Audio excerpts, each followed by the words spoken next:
call India landlines and mobiles for just 1p a minute with any top-up. Also get unlimited calls and texts from Leica Mobile to Leica Mobile. For your free Leica Mobile SIM, visit leicamobile.co.uk today.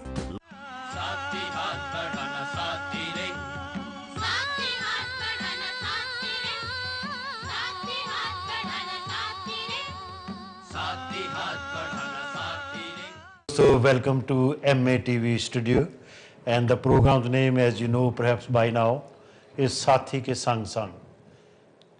साडा जिहड़ा programme है every Wednesday होंदा है, every Wednesday from 9:30 to 10:30 live programme.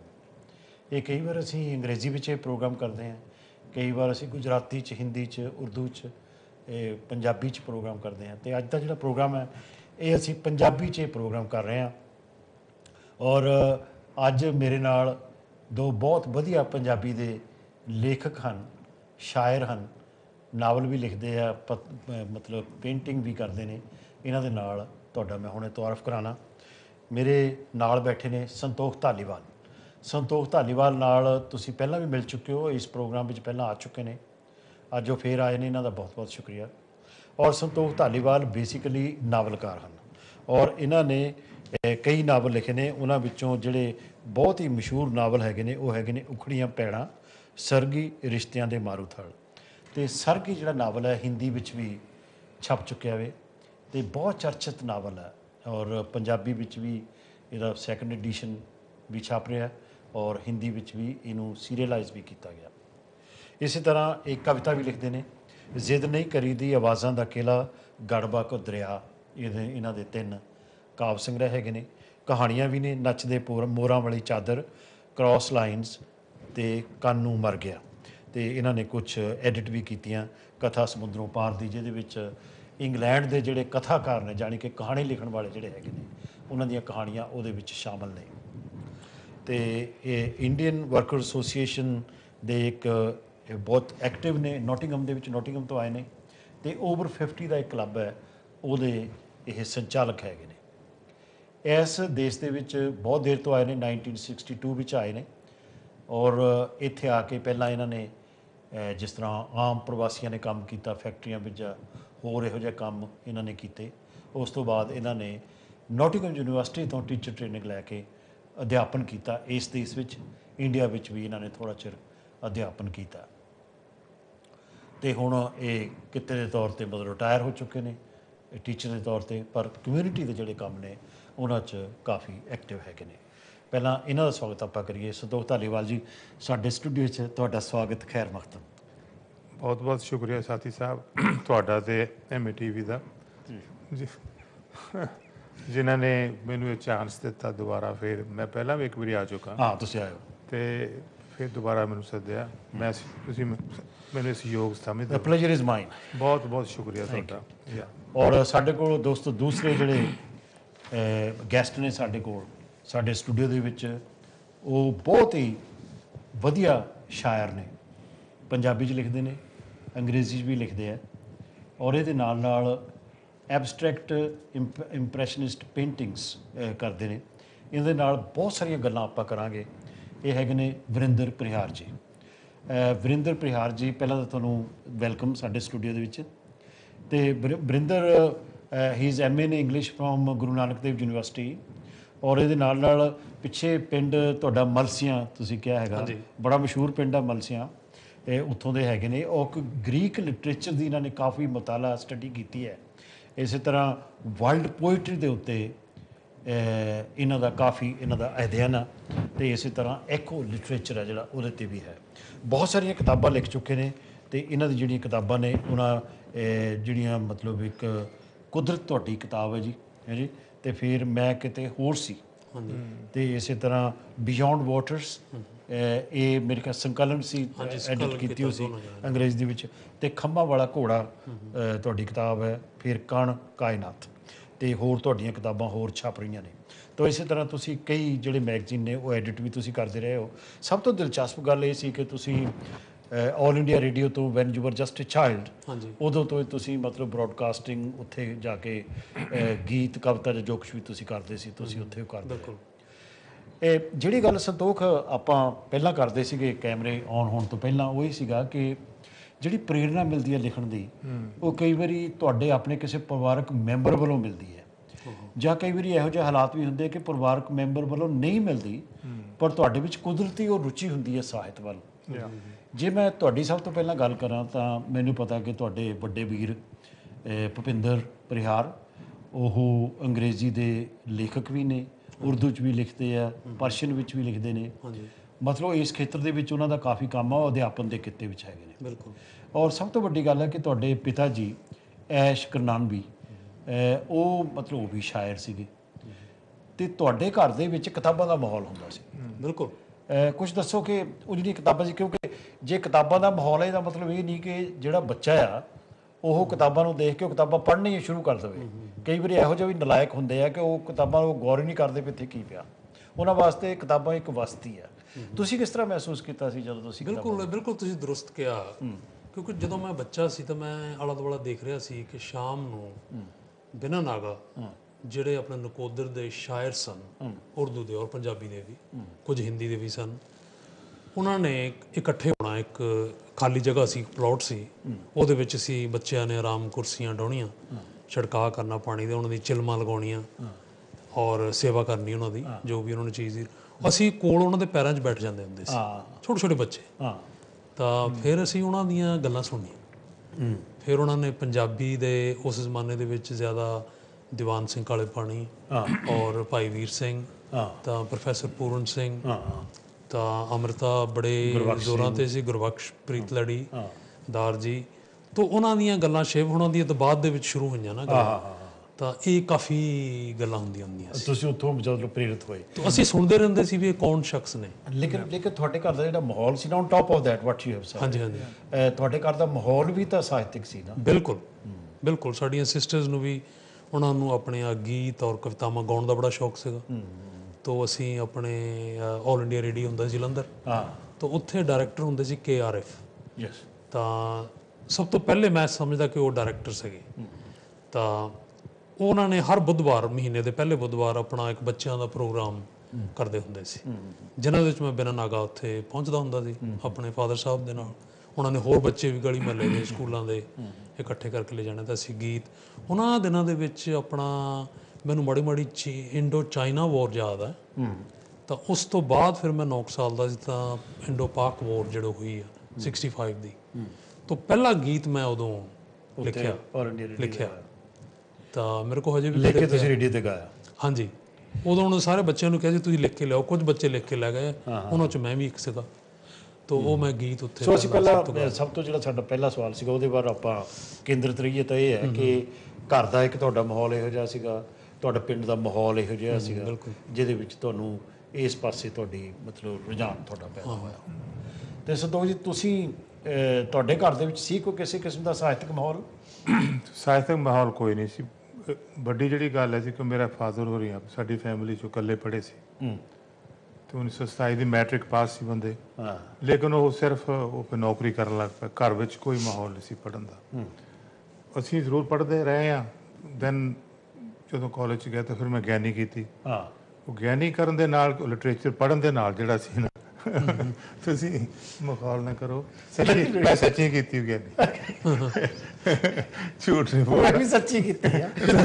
Exactly, ਝੂਠ ਨਹੀਂ ਬੋਲਦਾ। ਉਹ ਗਿਆਨੀ ਪੜ੍ਹਨ ਦੇ ਨਾਲ ਲਿਟਰੇਚਰ ਵੱਲ ਮੇਰਾ ਝੁਕਾਅ ਹੋ ਗਿਆ, ਕਿਉਂਕਿ ਉਦੋਂ ਕਾਫੀ ਲਿਟਰੇਚਰ ਪੜ੍ਹਨਾ ਪਿਆ, ਕਾਫੀ ਪੜ੍ਹ ਕੇ ਇਮਤਿਹਾਨ ਦਿੱਤਾ ਤੇ ਪਾਸ ਵੀ ਹੋਏ ਉਹਦੇ ਵਿੱਚੋਂ। ਤੇ ਉਸ ਤੋਂ ਬਾਅਦ ਫਿਰ ਮੈਂ ਦਰਅਸਲ ਆਪ ਲਿਖਣਾ ਥੋੜ੍ਹਾ ਬਹੁਤ ਸ਼ੁਰੂ ਕੀਤਾ। ਸੋ ਬੇਸਿਕਲੀ ਤੁਹਾਡੀ ਆਪਣੀ ਸਾਰੀ ਹੈ, ਆਪਣੀ ਸਾਰੇ ਤੁਹਾਡੇ ਕੋਈ ਅੰਦਰੋਂ ਕੋਈ ਗੱਲ ਹੁੰਦੀ ਹੈ। ਬਿਲਕੁਲ ਇਸ ਪਾਸੇ ਵੱਲ ਪ੍ਰੇਰੇ ਜਾਂਦੇ ਹੋ, ਤਾਲ ਤੋਂ ਉੱਪਰ ਜੁੜੀ ਹੁੰਦੀ ਨਾ। ਹੁਣ ਜੇ ਸੋਚਿਆ ਜਾਵੇ ਕਿ ਕਿੰਨੇ ਵੱਡੇ ਵੱਡੇ ਰਾਈਟਰ ਹੋਏ ਆ, ਕਦੇ ਤੁਸੀਂ ਇਹ ਨਹੀਂ ਸੁਣਿਆ ਕਿ ਉਹਨਾਂ ਦਾ ਮੁੰਡਾ ਜਾਂ ਕੁੜੀ ਵੀ ਰਾਈਟਰ ਬਣ? ਬਿਲਕੁਲ। ਕਿਉਂਕਿ ਜੇ ਤੁਸੀਂ ਕੋਈ ਫਰਜ਼ ਕਰੋ ਤੁਹਾਡੀ ਦੁਕਾਨ ਹੈ, ਤੁਸੀਂ ਆਪਣੇ ਮੁੰਡੇ ਨੂੰ ਕਹਿੰਦੇ ਹੁਣ ਤੂੰ ਦੁਕਾਨ ਤੇ ਬੈਠ ਜਾ, ਕੋਈ ਪ੍ਰੋਬਲਮ ਨਹੀਂ ਉਹਦੇ ਵਿੱਚ। ਐਂਡ ਅਗਰ ਜਿਹੜਾ ਲਿਖਣਾ ਹੈ ਇਹ ਤੁਹਾਡਾ ਆਪਣਾ ਕਰਤੱਵ ਹੈ, ਤੁਸੀਂ ਆਪਣੇ ਅੰਦਰ ਝਾਕ ਕੇ ਲਿਖਦੇ ਹੋ। ਬਿਲਕੁਲ। ਇਸ ਕਰਕੇ ਤੁਹਾਡੀ ਆਪਣੀ ਦੇਣ ਹੁੰਦੀ ਹੈ। ਬਿਲਕੁਲ।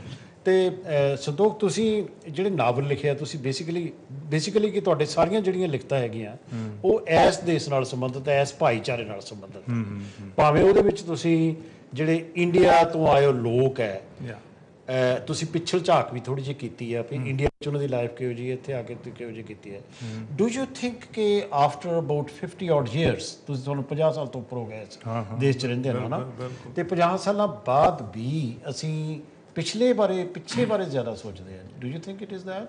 ਮੇਰਾ ਖਿਆਲ ਜ਼ਿਆਦਾ ਨਹੀਂ ਸੋਚਦੇ ਹੁਣ ਆਪਾਂ, ਪਰ ਦੂਸਰੀ ਚੀਜ਼ ਇਹ ਹੈ ਵੀ ਅਸੀਂ ਉਹ ਜਿਹੜੀ ਪਹਿਲਾਂ ਬਚਪਨ ਜਿੱਥੇ ਲੰਘਾਇਆ, ਪੜ੍ਹੇ ਜਿੱਥੋਂ, ਉਹ ਜਿਹੜਾ ਉਹ ਹਵਾਵਾਂ, ਉਹ ਟਾਈਮ ਜਿਹੜਾ ਸਾਨੂੰ ਭੁੱਲ ਨਹੀਂ ਸਕਦਾ। ਰਾਈਟ। ਉਹ ਨੇਚਰ 'ਚ ਉਹ ਕਿਸੇ ਨੂੰ ਵੀ ਨਹੀਂ ਭੁੱਲਦਾ, ਕਿਉਂਕਿ ਤੁਹਾਡੀ ਜਿਹੜੀ ਕਹਾਣੀ ਆ, ਤੁਹਾਡੇ ਜਿਹੜੇ ਨਾਵਲ ਹੈ, ਇਹਦੇ ਵਿੱਚ ਕਿਸੇ ਨਾ ਕਿਸੇ ਢੰਗ ਦੇ ਨਾਲ ਤੁਸੀਂ ਪਾਤਰ ਨੂੰ ਪਿੰਡਾਂ 'ਚ ਲੈ ਜਾਂਦੇ ਹੋ। ਕਿਉਂਕਿ ਇਹ ਕੁਦਰਤੀ ਤੁਹਾਡੇ ਅੰਦਰ ਬਣ ਚੁੱਕੀ ਗੱਲ, ਉਹ ਤੁਸੀਂ ਉੱਥੋਂ ਫਿਰ ਡਿਵੈਲਪ ਕਰਦੇ ਸਾਰੀ ਸਿਚੁਏਸ਼ਨ ਨੂੰ, ਉਹ ਨਾਲ ਦੀ ਨਾਲ ਚੱਲਦਾ ਇੱਥੋਂ ਦਾ, ਨਾਲ ਦੀ ਨਾਲ ਉਹ ਜਿਹੜਾ ਇੱਥੋਂ ਦੀ ਸੱਭਿਅਤਾ, ਇੱਥੋਂ ਦੇ ਰਹਿਣੀ ਬਹਿਣੀ, ਇੱਥੋਂ ਸਾਰਾ ਕੁਝ ਜੋ ਕੋਈ ਸਾਡੇ ਲੋਕਾਂ ਦਾ ਹੈ ਇੱਥੇ, ਉਹ ਉਹਦੇ ਨਾਲ ਹੀ ਚੱਲਦਾ। ਤੇ ਉਹ ਕਿਵੇਂ ਅਸੀਂ ਬਦਲਾਅ ਹੋਇਆ, ਕਿਵੇਂ ਬਦਲੇ ਅਸੀਂ, ਸਰਗੀ ਨਾਵਲ 'ਚ ਵੀ ਇਹੋ ਕੁਛ ਹੈ। ਇੰਨਾ ਜ਼ਿਆਦਾ ਉੱਥੋਂ ਦਾ ਨਹੀਂ ਹੈ, ਮੈਜੋਰਿਟੀ ਇੱਥੋਂ ਦੀ ਸਾਰੀ। ਉਹਦੇ ਸਿਰਫ ਉਖੜੀਆਂ ਪੈੜਾਂ 'ਚ ਹੀ ਜਿਹੜਾ ਸੀ, ਉਹ ਮੇਰਾ ਪਹਿਲਾ ਨਾਵਲ ਸੀ, ਉਹਦੇ ਵਿੱਚ ਜ਼ਰੂਰ ਜਿਹੜਾ ਉੱਥੋਂ ਦੇ ਬੰਦੇ ਉਸ ਵੇਲੇ ਆਏ, ਕੋਈ ਹਰਜ ਵਾਲੀ ਗੱਲ ਨਹੀਂ ਹੈ, ਕਿਉਂਕਿ ਅਗਰ ਜਿਹੜਾ ਪਾਤਰ ਹੈ ਅਗਰ ਪੰਜਾਬ ਤੋਂ ਤੁਰਿਆ ਤਾਂ ਤੁਹਾਨੂੰ ਪੰਜਾਬ ਦਾ ਜ਼ਿਕਰ ਕਰਨਾ ਹੀ ਪਏਗਾ। ਕੋਈ ਮਾੜੀ ਗੱਲ ਨਹੀਂ ਮੈਂ ਕਹਿ ਰਿਹਾ, ਮੈਂ ਸਿੰਪਲੀ ਇਹ ਗੱਲ ਕਰ ਰਿਹਾ ਕਿ are we going to move on or not. ਇਹ ਕੁਦਰਤਨ, ਮੇਰਾ ਖਿਆਲ ਕੁਦਰਤਨ ਗੱਲ ਆ। ਤੁਸੀਂ ਵੀ I have moved on anyway. ਜਿਹੜੀਆਂ ਆਪਾਂ ਹੁਣ ਜਿਵੇਂ ਲੇਟੈਸਟ ਜਿਹੜਾ ਮੇਰਾ ਨਾਵਲ ਸੀ ਰਿਸ਼ਤਿਆਂ ਦੇ ਮਾਰੂਥਲ, ਉਹਦੇ ਵਿੱਚ ਪੰਜਾਬ ਦੀ ਗੱਲ ਬੜੀ ਘੱਟ ਆ, ਉਹ ਸਾਰੀ ਇੱਥੋਂ ਦੀ ਗੱਲ ਹੈ। ਤੇ ਇਵੇਂ ਸਰਗੀ ਸੀ, ਪਹਿਲੇ ਨਾਵਲ 'ਚ ਜ਼ਰੂਰ ਪੰਜਾਬ ਦੀ ਗੱਲ ਹੋਈ ਹੈ। ਕਿਉਂਕਿ ਵਟ ਆਈ ਫਾਈਂਡ ਇਜ਼ ਆਪਣੇ ਵਰਿੰਦਰ ਕਿ ਜਿਹੜੇ ਨਵੇਂ ਪਾਤਰ ਅਸੀਂ ਸਿਰਜਣੇ ਆ, ਜਿਹੜੇ ਸਾਡੇ ਬੱਚੇ ਆ, ਫਿਰ ਉਹਨਾਂ ਦੇ ਅੱਗੇ ਬੱਚੇ ਆ, ਉਹਨਾਂ ਦੀ ਮਾਨਸਿਕਤਾ ਕੀ ਹੈ, ਉਹਨੂੰ ਪਕੜਨ ਦੀ ਲੋੜ ਹੈ। ਹਾਂ ਬਿਲਕੁਲ ਤੁਸੀਂ ਦਰੁਸਤ ਕਿਹਾ, ਲੇਕਿਨ ਕਈ ਦਫਾ ਕੀ ਹੁੰਦਾ ਜਿਹੜੇ ਕੋਸ਼ਿਸ਼ ਕਰਦੇ ਆ ਨਾ, ਉਹ ਐਕਚੁਅਲੀ ਉਸ ਮਾਹੌਲ ਦੇ ਵਿੱਚ ਇਨਵੋਲਵ ਨਹੀਂ ਹੁੰਦੇ, ਉਹਨਾਂ ਦੀ ਇੱਕ ਬਾਹਰਲੀ ਆਊਟਲੁੱਕ ਹੁੰਦੀ ਹੈ। ਕਈਆਂ ਨੇ ਕੋਸ਼ਿਸ਼ ਕੀਤੀ, ਮੈਂ ਨਾਮ ਨਹੀਂ ਲਵਾਂਗਾ, ਲੇਕਿਨ ਉਹ ਜਿਹੜੇ ਤੁਹਾਡੇ ਪਾਤਰ ਆ ਨਾ, ਬਿਲਕੁਲ ਕਾਠ ਦੇ ਪਾਤਰ ਬਣ ਜਾਂਦੇ, ਲੱਗਦਾ ਕਿ ਇਹ ਲੱਕੜ ਦੀਆਂ ਕਠਪੁਤਲੀਆਂ ਨੇ, ਇਹ ਘੁੰਮ ਰਹੀਆਂ ਨੇ, ਤਾਂ ਉਹਨਾਂ ਦੇ ਵਿੱਚ ਕੋਈ ਸਾਹਸਤ ਨਹੀਂ ਹੈ।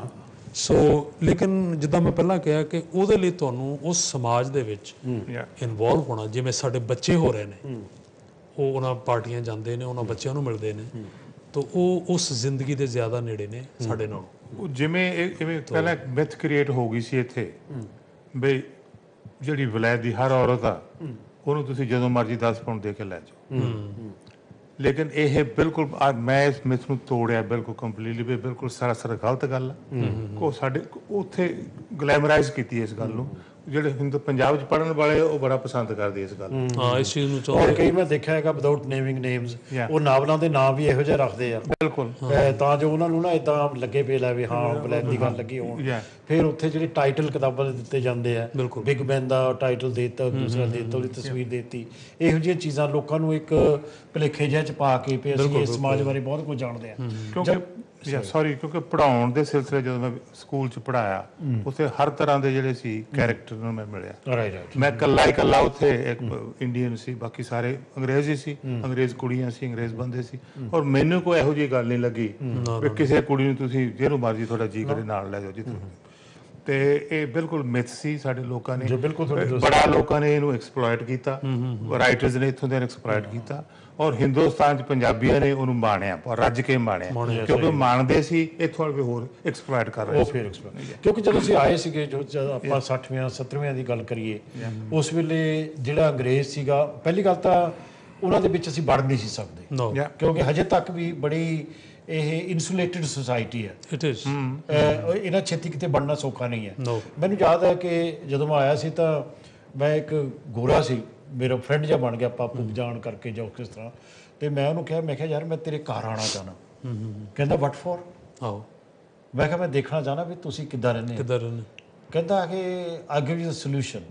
ਕਹਿੰਦਾ ਤੂੰ ਕੋਰੋਨੇਸ਼ਨ ਸਟਰੀਟ ਦੇਖਿਆ ਕਰ। ਅੱਛਾ, ਲੜੀਵਾਰ ਨਾ ਉਹ ਉਦੋਂ 61 ਸ਼ੁਰੂ ਹੋਇਆ ਸੀ, ਮੈਂ 62 ਦੀ ਗੱਲ ਕਰ ਰਿਹਾ।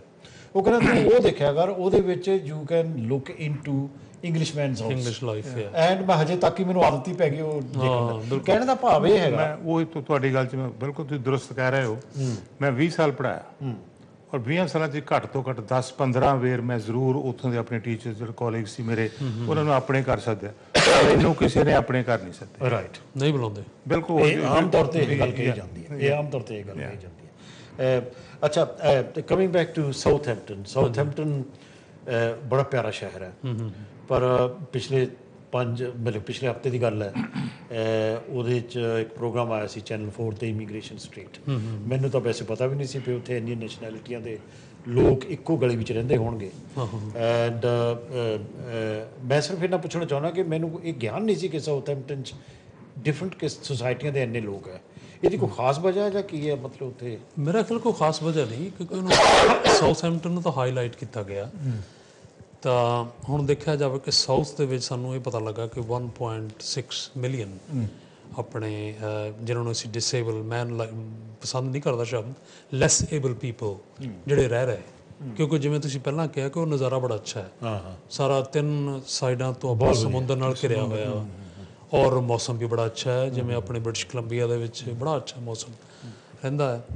ਤੋ ਸਾਊਥ ਦੇ ਵਿੱਚ ਉਹਨਾਂ ਦੀ ਅਟਰੈਕਸ਼ਨ ਰਹੀ ਹੈ। ਪਰ ਲੇਕਿਨ ਜਿਹੜੇ ਇਮੀਗ੍ਰੈਂਟਸ ਨੇ ਉਹ ਹਰ ਸ਼ਹਿਰ ਦੇ ਵਿੱਚ ਕਿਤੇ ਨਾ ਕਿਤੇ ਬਸੇ ਹੋਏ ਨੇ। ਮੇਰਾ ਕਹਿਣ ਦਾ ਭਾਵ ਇਹ ਸੀਗਾ ਕਿ ਜਿਹੜਾ ਨਾ ਸਾਡਾ ਏਰੀਆ ਜਿੱਥੇ ਆਪਾਂ ਹੁਣ ਇੱਥੇ ਅਸੀਂ ਟੈਲੀਵਿਜ਼ਨ ਤੇ ਆ ਰਹੇ ਹਾਂ, ਵੈਂਬਲੇ ਦੇ ਏਰੀਆ ਦੇ ਵਿੱਚ ਰਾਈਸਲਿਪ ਹੈ, ਅਕਸਬ੍ਰਿਜ ਹੈ, ਸਾਊਥ ਹਾਲ ਹੈ, ਹੌਂਸਲੋ ਹੈ, ਇਹ ਅਸੀਂ ਸਮਝ ਸਕਦੇ ਹਾਂ ਕਿ ਵਾਈ ਇਮੀਗ੍ਰੈਂਟਸ ਇੱਥੇ ਕਨਸੈਂਟਰੇਟ ਹੁੰਦੇ ਬਿਕੋਜ਼ ਆਫ ਹੀਥਰੋ ਏਅਰਪੋਰਟ। ਬਿਲਕੁਲ। ਤੇ ਮੈਂ ਤੁਹਾਨੂੰ ਸਵਾਲ ਇਸ ਕਰਕੇ ਪੁੱਛਿਆ ਸੀਗਾ, ਮੈਂ ਉੱਦਾਂ ਨਹੀਂ ਪੁੱਛਿਆ ਕਿ ਸਾਊਥਹੈਂਪਟਨ ਦੇ ਵਿੱਚ ਕਸ਼ਿਸ਼ ਕੀ ਹੈ, ਉਹਦੀ ਵਜ੍ਹਾ ਕੀ ਸੀ? ਸ਼ਿਪਿੰਗ ਦੀ ਕਰਕੇ ਤੇ ਨਹੀਂ, ਪਹਿਲਾਂ ਸ਼ਿਪਿੰਗ ਸੀ, ਹੁਣ ਕੋਈ ਨਹੀਂ ਉੱਥੇ ਸ਼ਿਪਿੰਗ। ਜਦੋਂ ਅਸੀਂ ਇੰਡੀਆ ਤੋਂ ਆਏ ਹਾਂ 70 ਦੇ ਵਿੱਚ, ਤਾਂ ਮੈਂ ਸਮਝਦਾ ਤਾਂ ਮੇਲੇ ਲੱਗੇ ਹੁੰਦੇ ਸੀਗੇ, ਇੰਡੀਆ ਤੋਂ ਸ਼ਿਪ ਆਉਂਦੇ ਹੁੰਦੇ ਸੀਗੇ। ਲਿਵਰਪੂਲ 'ਚ ਘੱਟ ਜਾਂਦੇ ਸੀ, ਲੇਕਿਨ ਸਾਊਥਹੈਂਪਟਨ 'ਚ ਬਹੁਤ ਆਉਂਦੇ ਹੁੰਦੇ ਸੀ। ਸੋ ਕਹਿਣ ਦਾ ਮਤਲਬ ਮੇਰਾ ਖਿਆਲ ਇਹ ਆ ਕਿ ਥੋੜ੍ਹੀਆਂ ਬਦਨਾਮ ਕਿ ਸ਼ਿਪ ਲੱਗਿਆ, ਬੰਦੇ ਨੇ ਕਿਹਾ ਇੱਥੇ ਠੀਕ ਆ।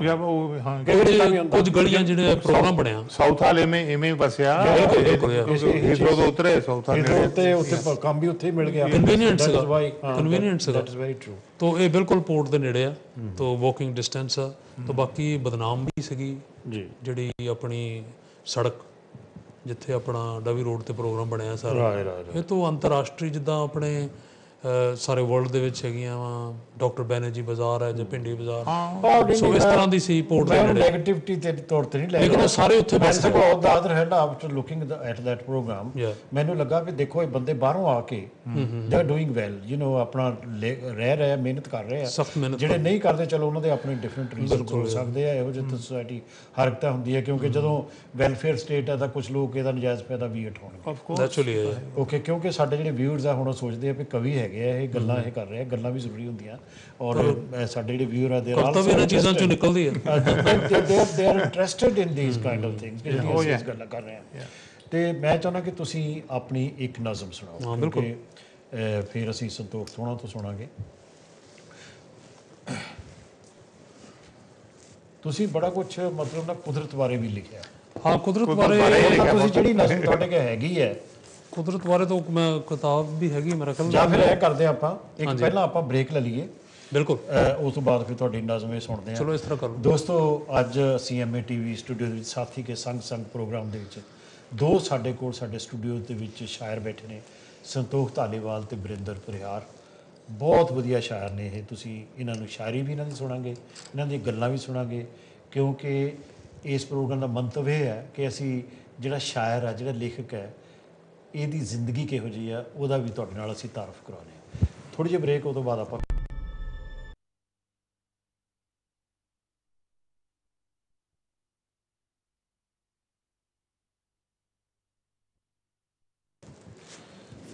ਦੋਸਤੋ ਵੈਲਕਮ ਬੈਕ।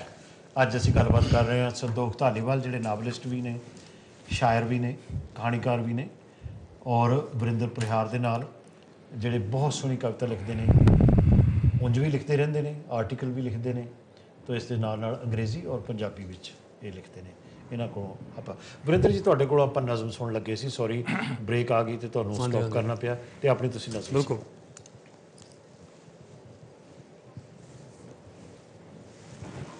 ਇਹ ਕਿਤਾਬ ਸਾਲ ਕੋ ਹੋਇਆ ਛਪੀ ਨੂੰ, ਤੋ ਇਹਦੇ ਵਿੱਚ ਇੱਕ ਨਜ਼ਮ ਹੈ ਜੀ, ਜੇ ਆਪਾਂ ਇਫ ਕਹਿੰਦੇ ਅੰਗਰੇਜ਼ੀ 'ਚ। ਜੇ ਰੁੱਖ ਵਿੱਚ ਬੋਲ ਗੂੰਜ ਪੈਣ, ਧਰਤੀ ਸਮਤਲ ਪਹਾੜ ਟਹਿ ਜਾਣ, ਪਸ਼ੂ ਹੋ ਜਾਵਣ ਇਨਸਾਨ, ਪੈ ਜਾਵੇ ਕਿਤੇ ਸੜਕ ਵਿੱਚ ਜਾਨ। ਵੈਰੀ ਗੁੱਡ, ਬਹੁਤ। ਸ਼ਹਿਰ ਬਿਆਬਾਨ ਬੰਦਾ ਹੋ ਜਾਵੇ ਕਿਤੇ ਜੇ ਬੇਜ਼ਬਾਨ, शांत शांत शांत ਜ਼ਮੀਨ ਹੋ ਜਾਵੇ ਆਸਮਾਨ ਚੌਂ ਜੁਗਾਂ ਦੀ ਛਾਂ ਵਿੱਚ ਰੁਕ ਜਾਵੇ ਜੇ ਸਮਾਂ ਪੱਥਰ ਚੋਂ ਉੱਡੇ परिंदे दा फासिल फासिल पथराहट पत्थर चो उड्डे परिंदे दा फासिल छू छुपन हो जावे अख वेख दी जो बंदे दा हासिल मिट्टी हवा अग पानी घुल जावे सब कासे जे सच दी वाणी आदम दर आदम हो जावे जहीन घुमणों रुक जावे जमीन जीवन ताज़ा तरीन अमीन जय बहुत ब्यूटीफुल क्या बात है जय मैं थोड़ी पेंटिंग बारे में गल करन लगा क्योंकि ਜਦੋਂ ਅਸੀਂ ਛੋਟੇ ਛੋਟੇ ਸੀ ਤਾਂ ਸਾਡੇ ਜ਼ਿਹਨ ਦੇ ਵਿੱਚ ਸਿਰਫ ਸੋਭਾ ਸਿੰਘ ਦੇ ਚਿੱਤਰ ਜਿਹੜੇ ਸੀ ਬਿਲਕੁਲ ਜਾਂ ਉਹ ਜਿਹੇ ਚਿੱਤਰ ਜਿਹਦੇ ਵਿੱਚ ਬੰਦਿਆਂ ਵਰਗੀਆਂ ਗੱਲਾਂ ਹੋਣ ਜਾਂ ਦਰਖਤਾਂ ਦੀਆਂ ਚੀਜ਼ਾਂ ਹੋਣ ਇੱਕ ਪਲੇਨ ਪੇਂਟਿੰਗ ਦੀ ਗੱਲ ਹੁੰਦੀ ਸੀ ਫਿਰ ਉਹ ਤੋਂ ਬਾਅਦ ਜਦੋਂ ਅਸੀਂ ਇਸ ਦੇਸ਼ ਵਿੱਚ ਆਏ ਜਾਂ ਥੋੜ੍ਹੇ ਵੱਡੇ ਹੋਏ ਤਾਂ ਅਸੀਂ ਦੇਖਿਆ ਪਿਕਾਸੋ ਦੀਆਂ ਪੇਂਟਿੰਗ ਜਾਂ ਹੋਰ ਜਿਹੜੇ ਇਸ ਕਿਸਮ ਦੇ ਜਿਹੜੇ ਲੋਕ ਸੀ ਇੰਪ੍ਰੈਸ਼ਨਿਸਟ ਪੇਂਟਿੰਗ ਹੈ ਜਿਹੜੀ ਉਹ ਉਦੋਂ ਤੋਂ ਫਿਰ ਸਾਨੂੰ ਪਹਿਲਾਂ ਤਾਂ ਸਮਝ ਨਾ ਆਏ ਵੀ ਇਹਦਾ ਮਤਲਬ ਕੀ ਆ ਫਿਰ ਤੁਸੀਂ ਜਿਵੇਂ ਜਿਵੇਂ ਸਮਝੀ ਗਏ ਸਾਨੂੰ ਉਹਨਾਂ ਨੂੰ ਜ਼ਿਆਦਾ ਸਵਾਦ ਆਉਂਦਾ ਬਿਲਕੁਲ ਅਤੇ ਇਹ ਦੋਨੋਂ ਕਿਸਮ ਦੀਆਂ ਜਿਹੜੀਆਂ ਪੇਂਟਿੰਗਸ ਨੇ ਇਹਦੇ ਬਾਰੇ ਤੁਹਾਡੇ ਕੀ ਵਿਚਾਰ ਨੇ ਦੇਖੋ ਜੀ ਪੇਂਟਿੰਗ ਕਲਾ ਦੇ ਵਿੱਚ ਜਿਹੜੇ ਰੁਝਾਨ ਬਦਲਦੇ ਰਹਿੰਦੇ ਆ ਜਿਵੇਂ ਆਪਣੇ ਸ਼ਾਇਰੀ ਦੇ ਵਿੱਚ ਬਦਲਦੇ ਰਹਿੰਦੇ ਨੇ ਤੋ ਜਿਹੜੀ ਤੁਸੀਂ ਪਿਕਾਸੋ ਦੀ ਗੱਲ ਕੀਤੀ ਹੈ ਉਹ ਦਾਦਾਇਜ਼ਮ ਨਾਲ ਜੁੜੇ ਹੋਏ ਸਨ ਸਰ ਰੀਅਲਿਸਟਿਕ ਵੀ ਸਨ ਫਿਰ ਡਾਲੀ ਸਾਡੇ ਕੋਲ ਸਲਵੇਡਰ ਡਾਲੀ ਹੈ ਉਹ ਬਹੁਤ ਵੱਡਾ ਇੱਕ ਜਾਇੰਟ ਪੇਂਟਰ ਹੈ ਤੋ ਉਹਨੇ ਇੱਕ sir realistic kind of painting ਜਿਹੜੀ ਉਹ ਸਾਨੂੰ ਇੰਟਰੋਡਿਊਸ ਕੀਤੀ ਹੈ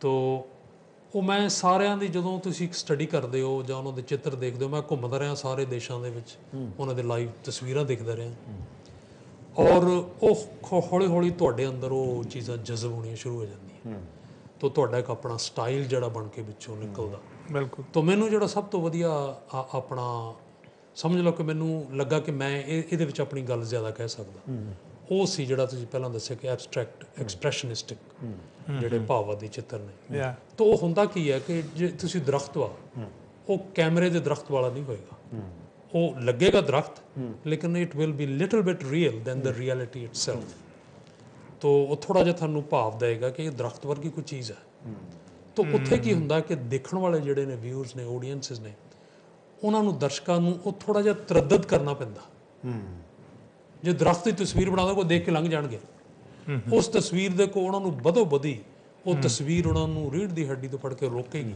ਭਾਈ ਕਿੱਥੇ ਚੱਲਾਂ ਕਿਉਂਕਿ ਜਿਹੜੀ ਆਮ ਅੱਖ ਹੈ ਨਾ ਉਹ ਇੱਕ ਪਾਸਾ ਦੇਖਦੀ ਹੈ ਬਿਲਕੁਲ ਕਾਦਰੀ ਕਹਿੰਦਾ ਕਿ ਜਿਹੜਾ ਚਿੱਤਰਕਾਰ ਆ ਉਹ ਦਿਖਾਉਣਾ ਚਾਹੁੰਦਾ ਸਾਰੇ ਪਾਸੇ ਦਿਖਾਉਣਾ ਚਾਹੁੰਦਾ ਫਿਰ ਜਿੱਦਾਂ ਹੁਣ ਜਿਹੜੀਆਂ ਦੂਸਰੀਆਂ ਕਿਸਮ ਦੀਆਂ ਪੇਂਟਿੰਗ ਜਿੱਦਾਂ ਸੋਭਾ ਸਿੰਘ ਦੀ ਮੈਂ ਗੱਲ ਕੀਤੀ ਸੀ ਕਿਉਂਕਿ ਅਸੀਂ ਪੰਜਾਬੀ 'ਚ ਪ੍ਰੋਗਰਾਮ ਕਰ ਰਹੇ ਹਾਂ ਉਹਨਾਂ ਨੂੰ ਲੋਕ ਜ਼ਿਆਦਾ ਜਾਣਦੇ ਨੇ ਫਿਰ ਤੁਸੀਂ ਦੂਸਰੇ ਪੇਂਟਰ ਹੈ ਕਨਸਟੇਬਲ ਵਗੈਰਾ ਜਿਹੜੇ ਨੇ ਉਹਨਾਂ ਤੁਹਾਨੂੰ ਪਤਾ ਹੁੰਦਾ ਵੀ ਕੀ ਕਹਿ ਰਹੇ ਆ ਇਮੀਡੀਏਟਲੀ ਯੂ ਨੋ ਕਿ this is what is shown ਬਿਲਕੁਲ ਯੂ ਸੀ ਫੀਲਿੰਗ ਤੁਹਾਨੂੰ ਇੱਕਦਮ ਉਸ ਕਿਸਮ ਦੀ ਆਉਂਦੀ ਹੈ ਪਰ ਜਿਹੜੀ ਇੰਪ੍ਰੈਸ਼ਨਿਸਟ ਪੇਂਟਿੰਗ ਹੈ you are actually right when you are looking at it ਉਹ ਪ੍ਰਭਾਵ ਦਿੰਦੇ ਨੇ you got to spend lot of time ਕਿਉਂਕਿ ਜਦੋਂ ਤੁਸੀਂ ਸਾਡੇ ਜਿਹੜੇ ਇੱਥੇ ਮਿਊਜ਼ੀਅਮ ਹੈਗੇ ਨੇ ਪੇਂਟਿੰਗ ਦੇ ਉੱਥੇ ਨੈਸ਼ਨਲ ਗੈਲਰੀ ਹੈ ਉਹਦੇ ਵਿੱਚ ਅਗਰ ਤੁਹਾਨੂੰ ਵਾਕਈ ਸ਼ੌਕ ਹੈ ਪੇਂਟਿੰਗ ਦੇਖਣ ਦਾ ਇਹੋ ਜਿਹੀਆਂ ਪੇਂਟਿੰਗ ਦੇਖਣ ਦਾ you need hours on end ਇਸੇ ਕਰਕੇ ਉਹਨਾਂ ਨੇ ਉੱਥੇ ਬੈਂਚ ਡਾਏ ਹੋਆ ਕਿ ਇੱਥੇ ਬਹਿ ਜਾਓ ਇਹਨਾਂ ਨੂੰ ਦੇਖੀ ਜਾਓ ਐਮ ਆਈ ਰਾਈਟ ਬਿਲਕੁਲ ਟਰੂ ਹੈ ਜੀ ਸੰਤੋਖ ਜੀ ਤੁਸੀਂ ਸੁਣਾਓ ਕੋਈ ਨਜ਼ਮ ਮੈਂ ਇੱਕ ਨਜ਼ਮ ਸੀ ਕਿਉਂਕਿ ਮਦਰਸ ਡੇ ਹੋਣੀ ਗਿਆ ਬਿਲਕੁਲ ਮਦਰਸ ਡੇ ਤੇ ਇੱਕ ਨਜ਼ਮ ਲਿਖੀ ਹੈ ਮੈਂ ਉਹੀ ਅੱਜ ਸੁਣਾਵਾਂ ਤੁਹਾਨੂੰ ਫਿਰ ਆਪਾਂ ਮਦਰ ਬਾਰੇ ਗੱਲ ਕਰਦੇ ਹਾਂ ਮਦਰਸ ਡੇ ਸਾਡੇ ਪੁੱਤਾਂ ਨੇ ਆਪਣੀ ਮਾਂ ਨੂੰ ਫੁੱਲ ਤੇ ਕਾਰਡ ਘੱਲਿਆ ਦੁਨੀਆ 'ਚ ਸਭ ਤੋਂ ਪਿਆਰੀ ਮਾਂ ਲਿਖ ਕੇ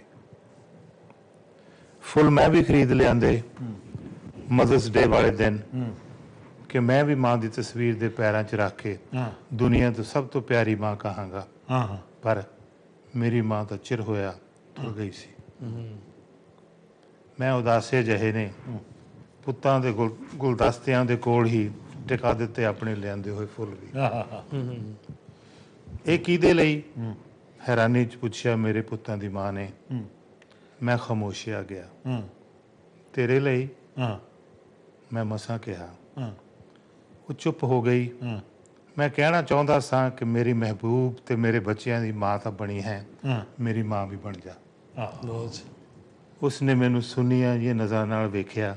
ਮੈਂ ਸਮਝ ਗਿਆ ਕਿ ਮੈਂ ਕੁਝ ਗਲਤ ਸੋਚ ਗਿਆ ਹਾਂ। ਮੈਂ ਹੁਣ ਮਦਰਸ ਡੇ ਵਾਲੇ ਦਿਨ ਕਦੇ ਵੀ ਫੁੱਲ ਨਹੀਂ ਲਿਆਵਾਂਗਾ। ਵਾਹ, ਬਹੁਤ ਬਹੁਤ ਬੜਾ ਡੂੰਘਾ ਖਿਆਲ ਹੈ। ਇਹ ਮਾਂ ਦਾ ਜਿਹੜਾ ਪਾਤਰ ਆ ਸਾਡੀ ਜ਼ਿੰਦਗੀ ਦੇ ਵਿੱਚ, ਮੈਂ ਥੋੜਾ ਭਾਵੁਕ ਜਿਹਾ ਵੀ ਹੋ ਗਿਆ ਹਾਂ ਕਿਉਂਕਿ ਸਾਨੂੰ ਸਾਡੀਆਂ ਸਾਰਿਆਂ ਦੀਆਂ ਮਾਵਾਂ ਨੇ। ਬਿਲਕੁਲ ਮਾਵਾਂ ਸਾਡੀ ਮੇਰੀ ਮਾਂ ਨਹੀਂ ਰਹੀ, ਇਹਨਾਂ ਦੀ ਮਾਂ ਨਹੀਂ ਰਹੀ, ਉਹ ਵੀ ਗੁਜ਼ਰ ਗਏ। ਮੇਰਾ ਮਤਲਬ ਇੱਕ ਫੇਜ਼ ਦੇ ਵਿੱਚੋਂ ਅਸੀਂ ਗੁਜ਼ਰ ਰਹੇ ਹਾਂ, ਪਰ ਉਹ ਮਾਂ ਕਦੇ ਸਾਨੂੰ ਭੁੱਲਦੀ ਨਹੀਂ। ਇਹ ਆਪਣੇ professor Mohan Singh sorry doctor Harbhajan Singh ਇੱਥੇ ਆਏ ਸੀ ਨਾ, ਤੇ ਉਹ ਨਵੀਨ ਦਾ ਬਰਥਡੇ ਸੀ 17th, ਉਹ ਚੋਂ ਸਾਡੇ ਘਰ ਆਏ ਤੇ ਕਹਿੰਦੇ ਕਿ ਕਾਕਾ ਮੇਰੀ ਉਮਰ ਪਤਾ ਨਹੀਂ 70 ਸਾਲ ਉਹਨੇ ਕਿੰਨੀ ਕਹੀ ਉਸ ਵੇਲੇ, ਕਹਿੰਦਾ ਮੈਂ ਰੋਜ਼ ਆਪਣੀ ਮਾਂ ਨੂੰ ਯਾਦ ਕਰਦਾ। ਮੈਂ 6 ਸਾਲ ਦਾ ਸੀ ਜਦੋਂ ਮੇਰੀ ਮਾਂ ਚਲ ਗਈ ਸੀ। ਤੁਹਾਡੀ ਮਾਂ ਵੀ ਬਹੁਤ ਛੋਟੇ ਹੁੰਦੇ ਗੁਜ਼ਰ ਗਈ ਸੀ। ਆਈ ਨੋ ਦ ਫੀਲਿੰਗ ਯੂ ਹੈਵ। ਮੈਂ ਇੱਕ ਮਾਂ ਬਾਰੇ ਥੋੜਾ ਜਿਹਾ ਮੈਂ ਕਿ ਕਿਉਂਕਿ ਹੁਣੇ ਇਹ ਦਿਨ ਗੁਜ਼ਰ ਕੇ ਗਿਆ, ਉਸ ਦਿਨ ਅਸੀਂ ਹੋਰ ਕੁਝ ਨਾ ਸੋਚੀ ਤਾਂ ਅਸੀਂ ਮਾਂ ਬਾਰੇ ਤਾਂ ਜ਼ਰੂਰ ਸੋਚਦੇ, ਜਿੱਦਾਂ ਮਰਜ਼ੀ ਜਿੱਥੇ ਮਰਜ਼ੀ ਚੱਲ ਜਾਈਏ ਕਿ ਮਾਂ ਬਾਰੇ ਸੋਚਦੇ ਹਾਂ ਕਿ ਦੁਨੀਆ ਦੀ ਰਚਨਹਾਰੀ ਮਾਂ ਹੈ। ਦੁਨੀਆ ਦੀ ਰਚਨਹਾਰੀ ਮਾਂ ਹੈ, ਰੱਬ ਨੇ ਅੰਬਰੋਂ ਉਤਾਰੀ ਮਾਂ ਹੈ। ਕਿ ਰੱਬ ਹਰ ਥਾਂ ਨਹੀਂ ਸੀ ਹੋ ਸਕਦਾ, ਰੱਬ ਨੇ ਭੇਜੀ ਉਧਾਰੀ ਮਾਂ ਹੈ। ਕਿ ਮਾਂ ਲਈ ਅਸੀਂ ਹਾਂ ਰਾਜਕੁੰਵਰ, ਮਾਂ ਲਈ ਅਸੀਂ ਹਾਂ ਰਾਜਕੁੰਵਰ, ਰੱਬ ਦੀ ਰਾਜ ਦੁਲਾਰੀ ਮਾਂ ਹੈ। ਕਿ ਰੱਬ ਇੱਕ ਸਰਬੋਤਮ ਸ਼ੈ ਹੈ, ਰੱਬ ਇੱਕ ਸਰਬੋਤਮ ਸ਼ੈ ਹੈ, ਦੂਜੀ ਸ਼ੈ ਪਿਆਰੀ ਮਾਂ ਹੈ। ਬਿਲਕੁਲ ਕਿ ਅਗਰ ਹਾਰ ਜਾਵੇ ਔਲਾਦ ਕਦੇ ਤਾਂ ਮਾਂ ਸਮਝੇ ਕਿ ਹਾਰੀ ਮਾਂ ਹੈ। ਕਿ ਲਾਡ ਬਹੁਤਾ ਗੁੱਸਾ ਕਦੇ ਕਦੇ, ਇਹੋ ਜਿਹੀ ਮਿੱਠੀ ਖਾਰੀ ਮਾਂ ਹੈ। ਜਿੱਥੇ ਫੁੱਲ ਹੀ ਹੁੰਦੇ ਨੇ ਕੰਡੇ ਨਹੀਂ, ਅਜਿਹੇ ਫੁੱਲਾਂ ਦੀ ਕਿਆਰੀ ਮਾਂ ਹੈ। ਕਿ ਮਾਂ ਕਦੇ ਵੀ ਮਾੜੀ ਨਹੀਂ ਹੁੰਦੀ, ਪਿਆਰੀ ਸਾਰੀ ਦੀ ਸਾਰੀ ਮਾਂ ਹੈ। ਕਿ ਹੱਸ ਕੇ ਦੁੱਖ ਸਹਿ ਲੈਂਦੀ ਹੈ ਜੋ, ਹੱਸ ਕੇ ਦੁੱਖ ਸਹਿ ਲੈਂਦੀ ਹੈ ਜੋ, ਫੁੱਲਾਂ ਭਰੀ ਉਹ ਪਟਾਰੀ ਮਾਂ ਹੈ। ਤੇ ਮੈਂ ਕੁਝ ਸ਼ੇਅਰ ਛੱਡ ਦਿੰਦਾ ਕਿ ਉਮਰ ਦਾ ਤਕਾਜ਼ਾ ਨਹੀਂ ਹੁੰਦਾ, ਉਮਰ ਦਾ ਤਕਾਜ਼ਾ ਨਹੀਂ ਹੁੰਦਾ, ਹਰ ਉਮਰੇ ਹੁੰਦੀ ਪਿਆਰੀ ਮਾਂ ਹੈ। ਕਿ ਮਾਂ ਤਾਂ ਮਾਂ ਹੀ ਰਹੇਗੀ ਹਰ ਤਰ੍ਹਾਂ, ਗੋਰੀ ਕਾਲੀ ਪਤਲੀ ਭਾਰੀ ਮਾਂ ਹੈ। ਕਿ ਧਰਮ ਗ੍ਰੰਥਾਂ 'ਚ ਲਿਖਿਆ ਸਾਥੀ, ਪਾਉ ਛੂਨੇ ਕੇ ਕਾਬਲ ਤੁਮਾਰੀ ਮਾਂ। ਤਾਂ ਮਾਂ ਦਾ ਦਰਜਾ ਬਹੁਤ ਉੱਚਾ ਹੈ। ਜਦੋਂ ਅਸੀਂ ਦਿਨਾਂ ਦਿਹਾੜਾਂ ਦੀ ਗੱਲ ਕਰਦੇ ਹਾਂ ਇਸ ਦੇਸ਼ ਵਿੱਚ ਬੈਠੇ, ਮਾਂ ਦਾ ਦਿਨ ਆਉਂਦਾ, ਵੈਲੈਂਟਾਈਨ ਡੇ ਆਉਂਦਾ, ਫਿਰ ਫਾਦਰਸ ਡੇ ਵੀ ਇੱਥੇ ਆਉਂਦਾ। ਦੇਸ਼ ਵਿੱਚ ਅਸੀਂ ਰੱਖੜੀ ਬੰਨ੍ਹਦੇ, ਇੱਥੇ ਵੀ ਬੰਨ੍ਹਦੇ ਹਾਂ ਅਸੀਂ। ਤਾਂ ਉਸ ਵੇਲੇ ਅਸੀਂ ਉਹਨਾਂ ਲੋਕਾਂ ਨੂੰ ਵੀ ਯਾਦ ਕਰਦੇ ਜਿਹੜੇ ਸਾਡੇ ਵਿਚਕਾਰ ਨਹੀਂ ਰਹੇ। ਬਿਲਕੁਲ ਮਸਲਨ ਰਘਵੀਰ ਢੰਡ ਦੀ ਆਪਾਂ ਗੱਲ ਕਰ ਰਹੇ ਸੀ, ਅਵਤਾਰ ਜੰਡਿਆਲਵੀ ਦੀ ਗੱਲ ਕਰ ਰਹੇ, ਸਵਰਨ ਚੰਦਨ ਸੀ, ਸੁਰਜੀਤ ਵਿਰਦੀ ਸੀ, ਬਿਲਕੁਲ ਬਹੁਤ ਸਾਰੇ ਦੋਸਤ ਜਿਹੜੇ ਸੀ, ਜ਼ਮੀਨ ਖਾ ਗਈ ਆਸਮਾਨ ਕੈਸੇ। ਬੜੇ ਵੱਡੇ ਤੁਹਾਡੀ ਕਿਸੇ ਇੱਕ ਨਾਲ ਯਾਦ ਹੋਵੇ ਜੇ ਅਸੀਂ ਸਾਂਝੀ ਕਰ ਲਈਏ। ਢੰਡ ਹੁਣੇ ਮੈਨੂੰ ਬੜੇ ਬੱਚਿਆਂ ਨੂੰ ਸਮਝਦੇ ਹੁੰਦੇ ਸੀਗੇ ਸ਼ੁਰੂ ਦੇ ਵਿੱਚ, ਔਰ ਤਰਸੇਮ ਨੀਲਗਿਰੀ ਹੁਣ ਉਹਨੂੰ ਵੀ ਥੋੜੀ ਬਹੁਤੀ ਵਾਕਫੀਅਤ ਰਹੀ ਹੈ। ਤੋ ਜਦੋਂ ਆਪਣੀ 80 ਦੇ ਵਿੱਚ ਕਾਨਫਰੰਸ ਹੋਈ ਆ, ਤੋ ਉਹਨਾਂ ਦੇ ਘਰ ਦੇ ਵਿੱਚ ਕੁਝ ਲੇਖਕਾਂ ਨੂੰ ਮਿਲਣ ਦਾ ਮੌਕਾ ਵੀ ਮਿਲਿਆ। ਉਹਨਾਂ 'ਚੋਂ ਕੁਝ ਮੇਰੇ ਦੋਸਤ ਸੀਗੇ, ਔਰ ਉਹ ਬੜੀਆਂ ਯਾਦਾਂ ਨੇ, ਬੜੀਆਂ ਮੇਰੇ ਲਈ ਸੁਨਹਿਰੀ ਯਾਦਾਂ ਨੇ। ਤੋ ਢੰਡ ਸਾਹਿਬ ਦੀ ਇੱਕ ਮੈਨੂੰ ਛੋਟੀ ਜਿਹੀ ਗੱਲ ਆ, ਉਹ ਇੱਕ ਦਫਾ ਮੈਨੂੰ ਉਹਨਾਂ ਦਾ ਕਾਰਡ ਆਇਆ, ਤਾਂ ਇੱਕ ਹੋਰ ਲੇਖਕ ਨੇ ਵੀ ਇਸ ਗੱਲ ਦਾ ਜ਼ਿਕਰ ਕੀਤਾ ਕਿ ਉਹ ਕ੍ਰਿਸਮਸ ਤੋਂ ਪਹਿਲਾਂ, ਕਾਫੀ ਪਹਿਲਾਂ ਆ ਗਿਆ। ਤਾਂ ਮੈਂ ਬੜਾ ਅਚੰਭੇ 'ਚ ਕਿ ਕ੍ਰਿਸਮਸ ਤਾਂ ਹਜੇ ਕੁਛ ਮਹੀਨੇ ਪਏ ਆ। ਤਾਂ ਫਿਰ ਪਤਾ ਲੱਗਾ ਕਿ ਉਹ ਕੁਛ ਬਿਮਾਰੀ ਦੇ ਕਾਰਨ ਬੜੀ ਜਲਦੀ ਇਸ ਜਹਾਨ 'ਚੋਂ ਰੁਖਸਤ ਹੋ ਰਹੇ ਨੇ। ਤਾਂ ਉਹ ਗੱਲ ਮੈਨੂੰ ਬੜੀ ਭਾਵੁਕ ਜੀ ਗੱਲ ਹੈ। ਬਿਲਕੁਲ ਆਪਣੇ ਨਿਰੰਜਨ ਸਿੰਘ ਨੂਰ, ਨਿਰੰਜਨ ਸਿੰਘ ਨੂਰ ਨਾਲ ਮੇਰਾ ਪਹਿਲਾ ਮਿਲਣ ਹੋਇਆ ਇੰਡੀਆ ਵਿੱਚ। ਮੈਂ ਇੱਕ ਪ੍ਰੋਗਰਾਮ ਕਰਾਇਆ ਸੀ ਤਾਂ ਮੈਂ ਛੋਟਾ ਜਿਹਾ, ਫਿਰ ਤੇਰੇ ਪ੍ਰੋਗਰਾਮ ਕਰਾਉਂਦਾ ਰਹਿੰਦਾ ਸੀ। ਉਸ ਵੇਲੇ ਨਿਰੰਜਨ ਸਿੰਘ ਨਾਕਿਸ ਹੁੰਦੇ ਸੀ ਉਹ, ਬਿਲਕੁਲ। ਫਿਰ ਨਿਰੰਜਨ ਸਿੰਘ ਨੂਰ ਬਣ ਗਏ। ਸਾਡੇ ਘਰ ਵੀ ਉਹ ਇੱਕ ਦੋ ਵਾਰੀ ਰਾਤਾਂ ਰਹਿ ਕੇ ਗਏ। ਡੈਥ ਤੋਂ ਥੋੜ੍ਹਾ ਚਿਰ ਪਹਿਲਾਂ ਦੀਆਂ ਗੱਲਾਂ ਨੇ। ਬਹੁਤ ਸੋਹਣੀ ਕਵਿਤਾ ਲਿਖਦੇ ਸੀਗੇ, ਤੇ ਇੱਦਾਂ ਦੇ ਦੋਸਤ ਸਾਡੇ ਵਿੱਚੋਂ ਚਲੇ ਗਏ, ਉਹਨਾਂ ਨੂੰ ਵੀ ਸਾਨੂੰ ਯਾਦ ਕਰਨਾ ਚਾਹੀਦਾ। ਤੇ ਪਾਸ਼ ਇੱਥੇ ਆਇਆ ਸੀ, ਪਾਸ਼ ਮੇਰੇ ਕੋਲ ਆਉਂਦਾ ਜਾਂਦਾ ਰਿਹਾ ਸੀ। ਮੇਰੀ ਨਵੀਂ ਕਿਤਾਬ ਹੈ ਜਿਹੜੀ ਨਿੱਘੇ ਮਿੱਤਰ ਮੁਲਾਕਾਤਾਂ, ਉਹਦੇ ਵਿੱਚ ਉਹਨਾਂ ਦੀ ਇੰਟਰਵਿਊ ਵੀ ਸ਼ਾਮਲ ਹੈ। ਪਾਸ਼ ਦੀ ਹੋਰ ਦੋਸਤਾਂ ਨੂੰ ਵੀ ਮਿਲਾਇਆ ਸੀ। ਤੇ ਇਸੇ ਤਰ੍ਹਾਂ ਇਹ 23 ਮਾਰਚ ਹੈ ਜਿਹੜਾ, ਇਹ ਇੱਕ ਵਿਸ਼ੇਸ਼ ਸਥਾਨ ਰੱਖਦਾ ਪੰਜਾਬੀਆਂ ਦੇ ਦਿਲਾਂ 'ਚ ਕਿ ਪਾਸ਼ ਵੀ ਉਸੇ ਦਿਨ ਸ਼ਹੀਦ ਹੋਇਆ ਸੀ, ਬਿਲਕੁਲ, ਔਰ ਭਗਤ ਸਿੰਘ ਵੀ। ਤੇ ਭਗਤ ਸਿੰਘ ਦਾ ਹੁਣ ਕਿਉਂਕਿ ਅਸੀਂ ਅੱਜ 18 ਮਾਰਚ ਹੈ ਤੇ 23 ਮਾਰਚ ਨੂੰ ਭਗਤ ਸਿੰਘ ਦਾ ਦਿਨ ਹੈ। ਬਿਲਕੁਲ। ਤੇ ਤੁਸੀਂ ਸੁਣੀਆਂ ਸੁਣਾਈਆਂ ਅਸੀਂ ਗੱਲਾਂ ਕਰ ਸਕਦੀਆਂ ਕਿਉਂਕਿ ਸਾਡੇ ਤੋਂ ਪਹਿਲਾਂ ਚੱਲ ਗਿਆ ਸੀ। ਪਹਿਲਾਂ ਭਗਤ ਸਿੰਘ ਬਾਰੇ ਆਪਾਂ ਗੱਲ ਕਰੀਏ ਕਿ ਡੂ ਯੂ ਰਿਮੈਂਬਰ ਐਨੀਥਿੰਗ ਜਿਹੜੇ ਤੁਹਾਡੇ ਫਾਦਰ ਤੁਹਾਨੂੰ ਦੱਸਦੇ ਹੋਣਗੇ? ਫਾਦਰ ਸਾਹਿਬ ਨੇ ਕੁਝ ਗੱਲਾਂ ਦੱਸੀਆਂ ਕਿ ਕੁਝ ਉਹ ਵੀ ਆਪਣੇ ਫਰੀडम ਫਾਈਟਰ ਸੀਗੇ। ਤੋ ਮੈਨੂੰ ਉਹਨਾਂ ਨੇ, ਕਿਉਂਕਿ ਸਾਡਾ ਜਿਹੜਾ ਪਿੰਡ ਸੀ ਕਰਨਾਣਾ, ਉਹ ਆਪਣਾ ਖਟਕੜ ਕਲਾਂ ਭਗਤ ਸਿੰਘ ਦਾ ਪਿੰਡ ਸੀਗਾ, ਉਹ ਬੰਨੇ ਨਾ ਬੰਨਾ ਸਾਂਝਾ ਹੀ ਆ ਤਕਰੀਬਨ, ਔਰ ਸਾਡੀ ਜ਼ਮੀਨ ਵੀ ਉਹਨਾਂ ਵੱਲ ਪੈਂਦੀ, ਉਹਨਾਂ ਦੀ ਜ਼ਮੀਨ ਵੀ ਕੁਛ ਸਾਡੇ ਵੱਲ ਪੈਂਦੀ ਹੈ। ਤੋ ਉਹਨਾਂ ਦਿਨਾਂ ਦੇ ਵਿੱਚ ਸਾਡੇ ਫਾਦਰ, ਕਿਉਂਕਿ ਪ੍ਰਿੰਟਿੰਗ ਪ੍ਰੈਸ ਤੇ ਤੁਹਾਨੂੰ ਪਤਾ ਹੋਏਗਾ ਕਿ ਬੈਨ ਹੁੰਦਾ ਸੀ। ਜੀ ਜੀ। ਤੋ ਸਾਡੇ ਫਾਦਰ ਸਾਹਿਬ ਜਿਨ੍ਹਾਂ ਤੋਂ ਮੈਂ ਇਹ ਵੀ ਗੱਲ ਹੋ ਸਕਦੀ ਉਧਾਰੀ ਲਈ ਹੈ, ਉਹ ਪੋਸਟਰ ਬਣਾਉਂਦੇ ਹੁੰਦੇ ਸੀਗੇ। ਅੱਛਾ ਅੱਛਾ ਅੱਛਾ। ਸ਼ਹੀਦ ਭਗਤ ਸਿੰਘ ਦੇ ਜਾਂ ਹੋਰ ਆਪਣੇ ਜਿਹੜੇ ਲਾਲਾ ਲਾਜਪਤ ਰਾਏ, ਤਾਂ ਉਹਨਾਂ ਦਾ ਕੰਮ ਸੀਗਾ ਕਿ ਉਹਨਾਂ ਨੂੰ ਖੰਭਿਆਂ ਦੇ ਉੱਪਰ ਟੰਗਣਾ। ਅੱਛਾ ਅੱਛਾ। ਤਾਂ ਉਹ ਅੱਧੀ ਦੀ ਰਾਤ ਨੂੰ ਨਾ, ਉਹਨਾਂ ਜ਼ਮਾਨਿਆਂ 'ਚ ਮਿਸਾਲਾਂ ਹੁੰਦੀਆਂ ਸੀ, ਲਾਈਟਾਂ ਤਾਂ ਹੁੰਦੀਆਂ ਨਹੀਂ ਸੀਗੀਆਂ, ਤੋ ਮਿਸਾਲ ਦੇ ਕੋਲ ਖੰਭੇ ਹੁੰਦੇ ਸੀ, ਤਾਂ ਉੱਥੇ ਉਹ ਤਸਵੀਰਾਂ ਭਗਤ ਸਿੰਘ ਦੀਆਂ ਟੰਗਣ ਜਾਂਦੇ ਹੁੰਦੇ ਸੀ। ਮੇਰੇ ਮਾਮਾ ਜੀ ਸੀਗੇ, ਉਹਨਾਂ ਨੇ ਭਗਤ ਸਿੰਘ ਨੂੰ ਦੇਖਿਆ ਸੀ। ਤੇ ਉਹ ਵੀ ਉਹਨਾਂ ਦੀਆਂ ਬੜੀਆਂ ਗੱਲਾਂ ਉਹ ਸੁਣਾਉਂਦੇ ਹੁੰਦੇ ਸੀਗੇ, ਕਿਉਂਕਿ ਜਿਹੜਾ ਖਟਕੜ ਕਲਾਂ ਪਿੰਡ ਸੀ ਉੱਥੇ ਉਹਨਾਂ ਦੇ ਮੇਰੇ ਖਿਆਲ 'ਚ ਨਾਨਕੇ ਸੀ ਭਗਤ ਸਿੰਘ ਦੇ। ਐਂਡ ਤੇ ਉਹਨਾਂ ਦਾ, ਮੇਰੇ ਮਾਮਾ ਜੀ ਦਾ ਪਿੰਡ ਸੀ ਪੱਲੀ ਚੱਕੀ, ਤੇ ਉਹ ਨੇੜੇ ਨੇੜੇ ਸੀਗੇ ਪਿੰਡ, ਇਸ ਕਰਕੇ ਉੱਥੇ ਜਾਣਦੇ ਸੀਗੇ। ਤੇ ਪਾਸ਼ ਇੱਥੇ ਆਏ ਸੀਗੇ, ਮੈਨੂੰ ਪਤਾ ਨਹੀਂ ਤੁਸੀਂ ਉਹਨਾਂ ਨੂੰ ਮਿਲੇ ਕਿ ਨਹੀਂ? ਮੈਂ ਨਹੀਂ ਮਿਲਿਆ। ਤੁਸੀਂ ਮਿਲੇ? ਮੈਂ ਤਾਂ ਚੰਗੀ ਤਰ੍ਹਾਂ ਨਕੋਦਰ ਮਿਲਦਾ ਰਿਹਾ। ਨਕੋਦਰ ਤੁਸੀਂ ਮਿਲੇ? ਲਿਖਣੇ ਮੈਂ ਤਾਂ ਇੱਥੇ ਮਿਲਿਆ ਸੀਗਾ, ਇੱਥੇ ਮੈਂ ਇੱਥੇ ਵੀ ਮਿਲਿਆ ਸੀ, ਇੱਥੇ ਵੀ ਕਾਫੀ ਚੰਗੀ ਤਰ੍ਹਾਂ ਮਿਲਿਆ ਉਸ ਨੂੰ ਉਹਨਾਂ ਨੂੰ ਮੈਂ। ਪਾਸ਼ ਬਾਰੇ ਕੁਝ ਕਹੋ। ਪਾਸ਼ ਨੂੰ ਮੈਂ ਮਿਲਿਆ ਨਹੀਂ, ਪੜ੍ਹਿਆ ਹੀ ਆ। ਅੱਛਾ, ਤੁਹਾਡੇ ਜਦ ਤੁਸੀਂ ਪੜ੍ਹਦੇ ਹੋ ਪਾਸ਼ ਨੂੰ, ਤੁਸੀਂ ਮਿਲੇ ਨਹੀਂ? ਕਿਉਂਕਿ ਅਸੀਂ ਉਹਨੂੰ ਮਿਲਿਆ ਹੁਣ, ਮੈਂ or I can put the face to the points, exactly, but you haven't met. ਹਾਂ, ਜੁਝਾਰੂ ਕਵਿਤਾ ਉਹਦੀ ਜਿਹੜੀ ਆ, ਤੁਹਾਨੂੰ ਪਸੰਦ? ਉਹ ਮੈਨੂੰ ਬੜੀ ਪਸੰਦ ਆ, ਔਰ ਉਹਨੇ ਬਹੁਤ ਰੂਹ ਦੇ ਨਾਲ ਆਪਣੇ ਅੰਦਰੋਂ ਜਿਹੜੇ ਨਜ਼ਮ ਸੀ ਨਾ, ਜੋ ਕੁਝ ਸੋਚਦਾ ਸੀ, ਉਹਨੂੰ ਉਹਨੇ ਬਿਆਨ ਕਰਨ ਲਈ ਉਹਦੇ ਕੋਲੇ ਜੀ ਸਾਰੇ ਜਿਹੜੇ ਟੂਲ ਸੀ ਉਹ ਸਨ। ਤੇ ਮੈਨੂੰ ਕਾਫੀ ਅੱਛਾ, ਬਹੁਤ ਵਧੀਆ ਸ਼ਾਇਰ ਹੈ, ਮੈਂ ਉਹਨੂੰ ਬੜਾ ਲਾਈਕ ਕੀਤਾ।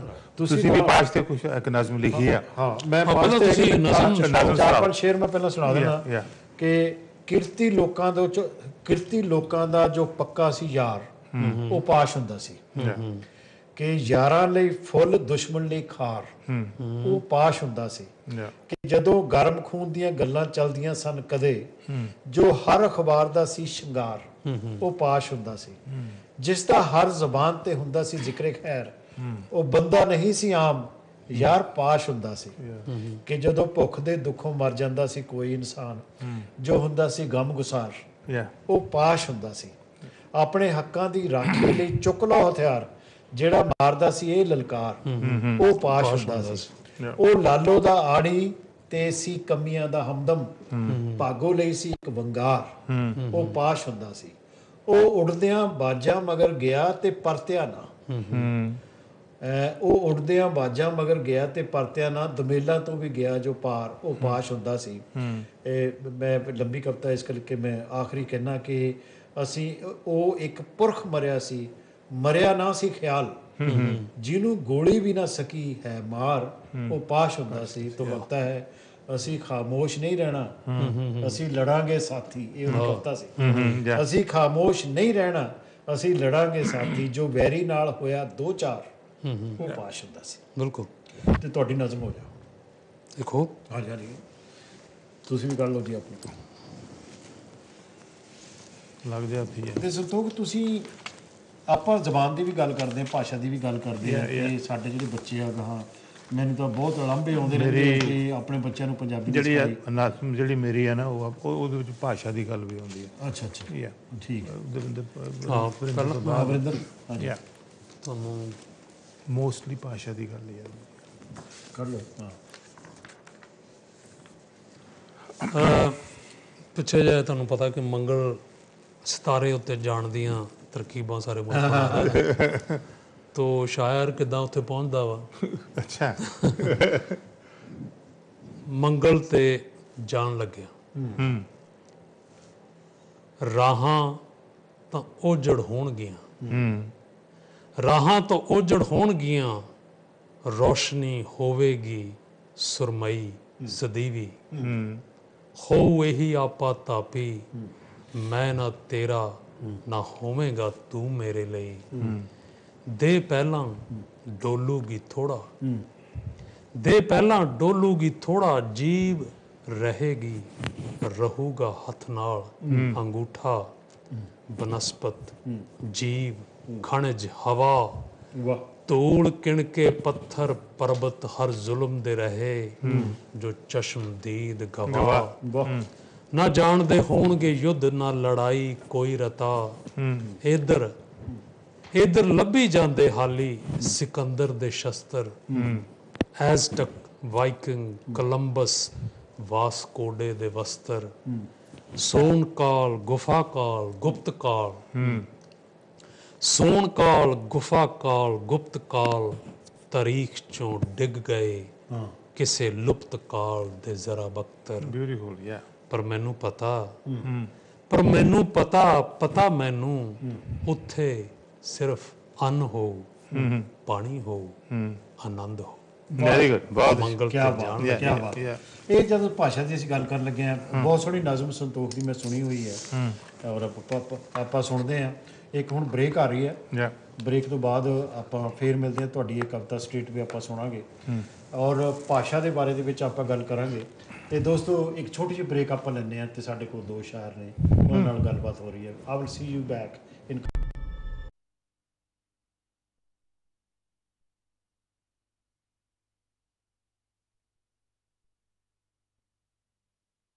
दोस्तों welcome back to MATV Studios. Program's name is Sathi Ke Sang Sang. Every Wednesday from 9:30 to 10:30 I present this program. It can be in a different language each time, sometime in English, sometime in even Gujarati, Hindi, Urdu, in all these languages. And today it is a Punjabi program, and I go two prominent poets, Punjabi poets, Varinder Prihar and Santokh Taliwal. Varinder, ਤੁਸੀਂ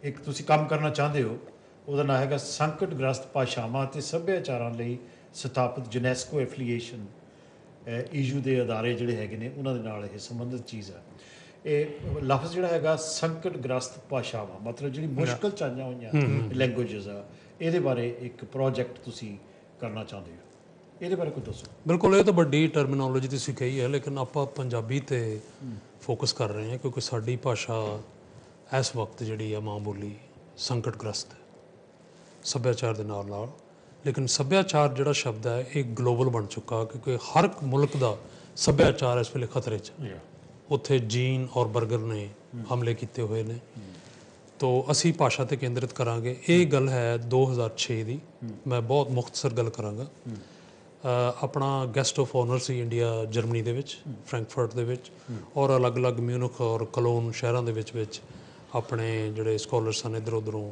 ਦੇਸ਼ਾਂ ਤੋਂ ਗਏ ਹੋਏ ਸਨ ਤਾਂ ਮੈਨੂੰ city writers ਵੱਲੋਂ ਮੌਕਾ ਮਿਲਿਆ ਤਾਂ ਮੈਂ ਉੱਥੇ ਮੀਡੀਆ ਪਾਰਕ ਕਲੋਨ ਦੇ ਵਿੱਚ ਥੋੜ੍ਹੇ ਦਿਨ ਰਿਹਾ ਤਾਂ ਜਿੱਥੇ ਗੁਲਜ਼ਾਰ ਵਰਗੇ ਵੱਡੇ ਜਾਵੇਦ ਅਖਤਰ ਇਹਨਾਂ ਨੂੰ ਮਿਲਣ ਦਾ ਮੌਕਾ ਮਿਲਿਆ ਗੋਪੀ ਚੰਦ ਨਾਰੰਗ ਸੀਗੇ ਅਕੈਡਮੀ ਦੇ ਪ੍ਰਧਾਨ ਰਹਿ ਚੁੱਕੇ ਨੇ ਉੱਥੇ ਕੁਝ ਸੱਜਣ ਮੈਨੂੰ ਮਿਲੇਗੇ ਅਚਾਨਕ ਗੱਲਾਂ ਹੋ ਰਹੀਆਂ over a cup of tea ਤੋ ਉਹ ਕੁਝ ਸੱਜਣ ਜਿਹੜੇ ਕਿ ਯੂਨੈਸਕੋ ਦੇ ਮੁਲਾਜ਼ਮ ਸਨ ਸੰਕਟਗ੍ਰਸਤ ਸਾਰੇ ਮੁਲਕਾਂ ਦੀਆਂ ਜ਼ੁਬਾਨਾਂ ਦੀ ਨਾਟ ਜਸਟ ਪੰਜਾਬੀ ਔਰ ਅਦਰ ਲੈਂਗੁਏਜਸ ਤੋ ਇੱਕ ਕੁਰਦਿਸਤਾਨ ਦਾ ਸਕਾਲਰ ਸੀ ਔਰ ਮੈਂ ਬੈਠਾ ਸੀਗਾ ਤੋ ਸਧਾਰਨ ਗੱਲਾਂ ਕਰ ਰਹੇ ਸੀ ਅਸੀਂ ਤਾਂ ਉਹ ਕਹਿੰਦਾ ਵੀ ਮੈਂ ਤੇਰੇ ਕੋਲ ਅਪੋਲੋਜਾਈਜ਼ ਕਰਨਾ ਕਿ ਪੰਜਾਬੀ ਭਾਸ਼ਾ ਦਾ ਮੈਨੂੰ ਪਤਾ ਹੀ ਨਹੀਂ ਸੀ ਕਿ ਦੁਨੀਆ ਤੇ ਹੈ ਜਾਂ ਨਹੀਂ ਹੈ ਤਾਂ ਥੋੜ੍ਹਾ ਜਿਹਾ ਦੱਸੋ ਮੈਂ ਉਹਨੂੰ 2 ਮਿੰਟ ਦੇ ਵਿੱਚ ਉਹਨੂੰ ਦੱਸਿਆ ਵੀ ਐਡਾ ਪੁਰਾਣਾ ਸਾਡਾ ਸੂਫੀ ਸਾਹਿਤ ਹੈ ਕਿੱਸਾ ਕਾਵਜਾਂ ਕਿੱਥੋਂ ਸ਼ੁਰੂ ਹੋਏ ਆ ਤਾਂ ਔਰ ਉਦੋਂ ਮੈਨੂੰ ਉਹਨਾਂ ਨੇ ਕਿਹਾ ਵੀ ਤੂੰ ਇੱਕ ਕੰਮ ਕਰ ਸਕਦਾ ਇਹ 10-12 ਸਾਲ ਦਾ ਪ੍ਰੋਜੈਕਟ ਹੈ as a visiting resident scholar ਵੀ ਆ ਸਕਦਾ ਤੋ ਫੰਡ ਬੜੇ ਲਿਮਿਟਡ ਨੇ ਤਾਂ ਤੁਸੀਂ ਇੱਕ ਟੈਂਡਰ ਦੀ ਤਰ੍ਹਾਂ ਸਾਨੂੰ ਕਿਤਾਬ ਜਿਹੜੀ ਹੈ ਜਿਹਦੇ 'ਚ ਪੰਜਾਬੀ ਸਾਹਿਤ ਦੀ ਸਾਰੀਆਂ ਸਿਨਫ ਇਹ ਨਹੀਂ ਕਿ ਜਸਟ ਸ਼ਾਇਰੀ ਹੋਵੇ ਤੋ ਗਜ਼ਲ ਹੋਵੇ ਤੇ ਇਹ ਜਿਹੜਾ ਪ੍ਰੋਜੈਕਟ ਹੈਗਾ ਤੁਸੀਂ ਜਾਣੀ ਸਮਝਦੇ ਹੋ ਕਿ ਇਹ ਜ਼ਰੂਰੀ ਹੈ ਇਹ ਪ੍ਰੋਜੈਕਟ ਇਹ ਜ਼ਰੂਰੀ ਇਸ ਲਈ ਹੈ ਕਿਉਂਕਿ ਸਾਡੀ ਇਸ ਵਕਤ ਜਿਹੜੀ ਹੈ ਸਾਹਿਤ ਪੰਜਾਬ ਦੇ ਵਿੱਚ ਗ੍ਰਿਫਤ ਹੈ ਉਹਦੇ ਵਿੱਚ ਥੋੜ੍ਹੀ ਜਿਹੀ ਸਾਡੀ ਸਾਹਿਤ ਦੀ ਸਿਆਸਤ ਵੀ ਹੈ, ਉਹ ਪੰਜਾਬ ਤੋਂ ਬਾਹਰ ਨਿਕਲ ਨਹੀਂ ਦੇਣਾ ਚਾਹੁੰਦੇ। ਬਿਕੋਜ਼ देयर आर सो ਮੈਨੀ ਇਸ਼ੂਜ਼ ਐਕਚੁਅਲੀ ਪੰਜਾਬੀ ਦੇ ਵਿੱਚ। ਪੰਜਾਬੀ ਦੇ ਆਲੋਚਕਾਂ ਦੀ ਇਸ਼ੂ ਫਾਰ ਐਗਜ਼ਾਮਪਲ ਚੰਗੀ ਤਰ੍ਹਾਂ ਦੇ ਨਾਲ ਉਹ ਆਲੋਚਨਾ ਨਹੀਂ ਕਰਦੇ, ਪੱਖਪਾਤੀ ਹੁੰਦੇ ਆ। ਇਹ ਜਿਹੜਾ ਬੰਦਾ ਮਿਲ ਗਿਆ ਉਹਦੀ ਚੰਗੇ ਲਫ਼ਜ਼ ਕਰ ਦਿਓ, ਜਿਹੜਾ ਗੈਰ ਹਾਜ਼ਰ ਹੁੰਦਾ ਕਰ ਦਿਓ। ਸਾਡੀਆਂ ਆਪਣੀਆਂ ਸਮੱਸਿਆਵਾਂ ਹੈਗੀਆਂ ਔਰ ਪੰਜਾਬੀ ਜਿਹੜੀ ਇਟਸ ਗੋਇੰਗ ਟੂ ਬੀ ਹਾਸ਼ੀਆਗ੍ਰਸਤ ਜਿਹਨੂੰ ਕਹਿੰਦੇ ਆ, ਮਾਰਜਨਲਾਈਜ਼ਡ ਜ਼ਬਾਨ ਇੱਕ ਹੋ ਜਾਏਗੀ 50 ਸਾਲਾਂ ਤੱਕ। 2050 ਤੱਕ ਕਿਸੇ ਨੇ ਇਹ ਕਿਹਾ ਸੀ, ਕੁਝ ਲੋਕ ਇਹਦੇ ਖਿਲਾਫ ਹੋ ਗਿਆ, ਕਹਿੰਦੇ ਐਵੇਂ ਤੁਸੀਂ ਯੂਨੈਸਕੋ ਨੇ ਯੂਨੈਸਕੋ ਚ ਉਡਾ ਰਹੇ ਆ ਖਬਰ। ਯੂਨੈਸਕੋ ਨੇ ਕੀਤਾ ਸੀ, ਯੂਨੈਸਕੋ ਨੇ 12 ਸਾਲ ਪਹਿਲਾਂ ਇਹ ਗੱਲ ਕਹੀ ਸੀ ਕਿ ਇਹ ਜ਼ਬਾਨ 50 ਸਾਲ ਤੱਕ ਖਤਮ ਹੋ ਜਾਣੀ ਹੈ। ਯੂਨੈਸਕੋ ਦੇ ਮੂੰਹ ਦੇ ਵਿੱਚ ਕੋਈ ਐਵੇਂ ਨਹੀਂ ਗੱਲਾਂ ਨਿਕਲਦੀਆਂ, ਉਹਦੇ ਬਾਰੇ ਕੁਝ ਲੱਗੇ ਹੋਏ ਨੇ। ਮੇਰੇ ਖਿਆਲ if you think about it Santokh, ਭਈ ਸਾਡੇ ਬੱਚੇ ਪੰਜਾਬੀ ਨਹੀਂ ਪੜ੍ਹ ਰਹੇ। ਬਿਲਕੁਲ। ਤੁਸੀਂ ਪਾਕਿਸਤਾਨ ਵਿੱਚ ਚਲੇ ਜਾਓ, ਉਹਦਾ ਉਰਦੂ ਬੋਲਣ ਵੱਲ ਰੁਝਾਨ ਹੈ। ਇੰਡੀਆ ਵਿੱਚ ਚਲੇ ਜਾਓ, ਉਹਨਾਂ 'ਚ ਹਿੰਦੀ ਔਰ ਅੰਗਰੇਜ਼ੀ ਜ਼ਿਆਦਾ ਹੈ। ਸੋ ਗ੍ਰੈਜੂਅਲੀ ਅਗਲੀਆਂ ਪੀੜ੍ਹੀਆਂ ਜਿਹੜੀਆਂ ਹੈਗੀਆਂ ਉਹ ਜ਼ਬਾਨ ਆਪੇ ਖਤਮ ਹੋ ਜਾਂਦੀ ਹੈ। ਦੂਸਰੀ ਹੈ ਵੀ ਸਾਡੀਆਂ ਸਰਕਾਰਾਂ ਵੀ ਕੁਝ ਨਹੀਂ ਕਰ ਰਹੀਆਂ ਇਹਦੇ ਲਈ। ਸਾਡੀਆਂ ਸਰਕਾਰਾਂ ਪੰਜਾਬ 'ਚ ਸਰਕਾਰ ਸਾਡੀ ਕੁਝ ਵੀ ਨਹੀਂ ਕਰਦੀ। ਸਿਆਸਤ ਦਾ ਕੋਈ ਲਾਗਾ ਦੇਗਾ ਨਹੀਂ ਹੁੰਦਾ ਜ਼ਬਾਨ ਨਾਲ, ਤੁਹਾਡੇ ਸੱਭਿਆਚਾਰ ਦੇ ਨਾਲ। ਅੱਛਾ, ਤੁਸੀਂ ਇੱਕ ਨਜ਼ਮ ਲਿਖੀ ਸੀ ਆਪਣੀ ਗ੍ਰੈਂਡ ਡਾਟਰ ਬੱਚੀ ਬਾਰੇ। ਉਹ ਮੈਂ ਭਾਸ਼ਾ ਬਾਰੇ ਸੀ ਮੇਰਾ ਖਿਆਲ। ਹਾਂ, ਭਾਸ਼ਾ ਉਹ 4-5 ਸਾਲ ਦੀ ਬੱਚੀ ਆ ਤੇ ਉਹਦੇ ਬਾਰੇ ਅਮੀਆ ਉਹਦਾ ਨਾਮ, ਮੇਰੀ ਪੋਤਰੀ ਦਾ। ਤੇ ਉਹ ਮੈਂ ਨਜ਼ਮ ਤੁਹਾਨੂੰ ਸੁਣਾਉਣਾ ਕਿ ਬੈੱਡ ਟਾਈਮ ਸਟੋਰੀ ਮੈਥੋਂ ਸੁਣਨ ਲਈ ਜ਼ਿੱਦ ਕਰ ਰਹੀ ਸੀ ਮੇਰੀ 4 ਸਾਲਾਂ ਦੀ ਪੋਤਰੀ। ਉਹ ਆਪਣੇ ਬੈੱਡ ਤੇ ਆਰਾਮ ਨਾਲ ਸ਼ਹਿਨਸ਼ਾਹੀ ਜਲੌ 'ਚ ਪਈ ਸੀ ਤੇ ਮੈਂ ਉਸ ਦੀ ਬੈੱਡ ਦੇ ਨਾਲ ਲੱਗਾ ਕਾਰਪੇਟ ਤੇ ਬੁੱਢੇ ਗੋਡਿਆਂ ਭਾਰ ਹੋਇਆ ਪੜ੍ਹ ਕੇ ਸੁਣਾ ਰਿਹਾ ਸਾਂ ਉਸ ਦੀਆਂ ਕਿਤਾਬਾਂ 'ਚੋਂ ਇੱਕ ਕਹਾਣੀ। ਨਹੀਂ Baba ji, read from this book.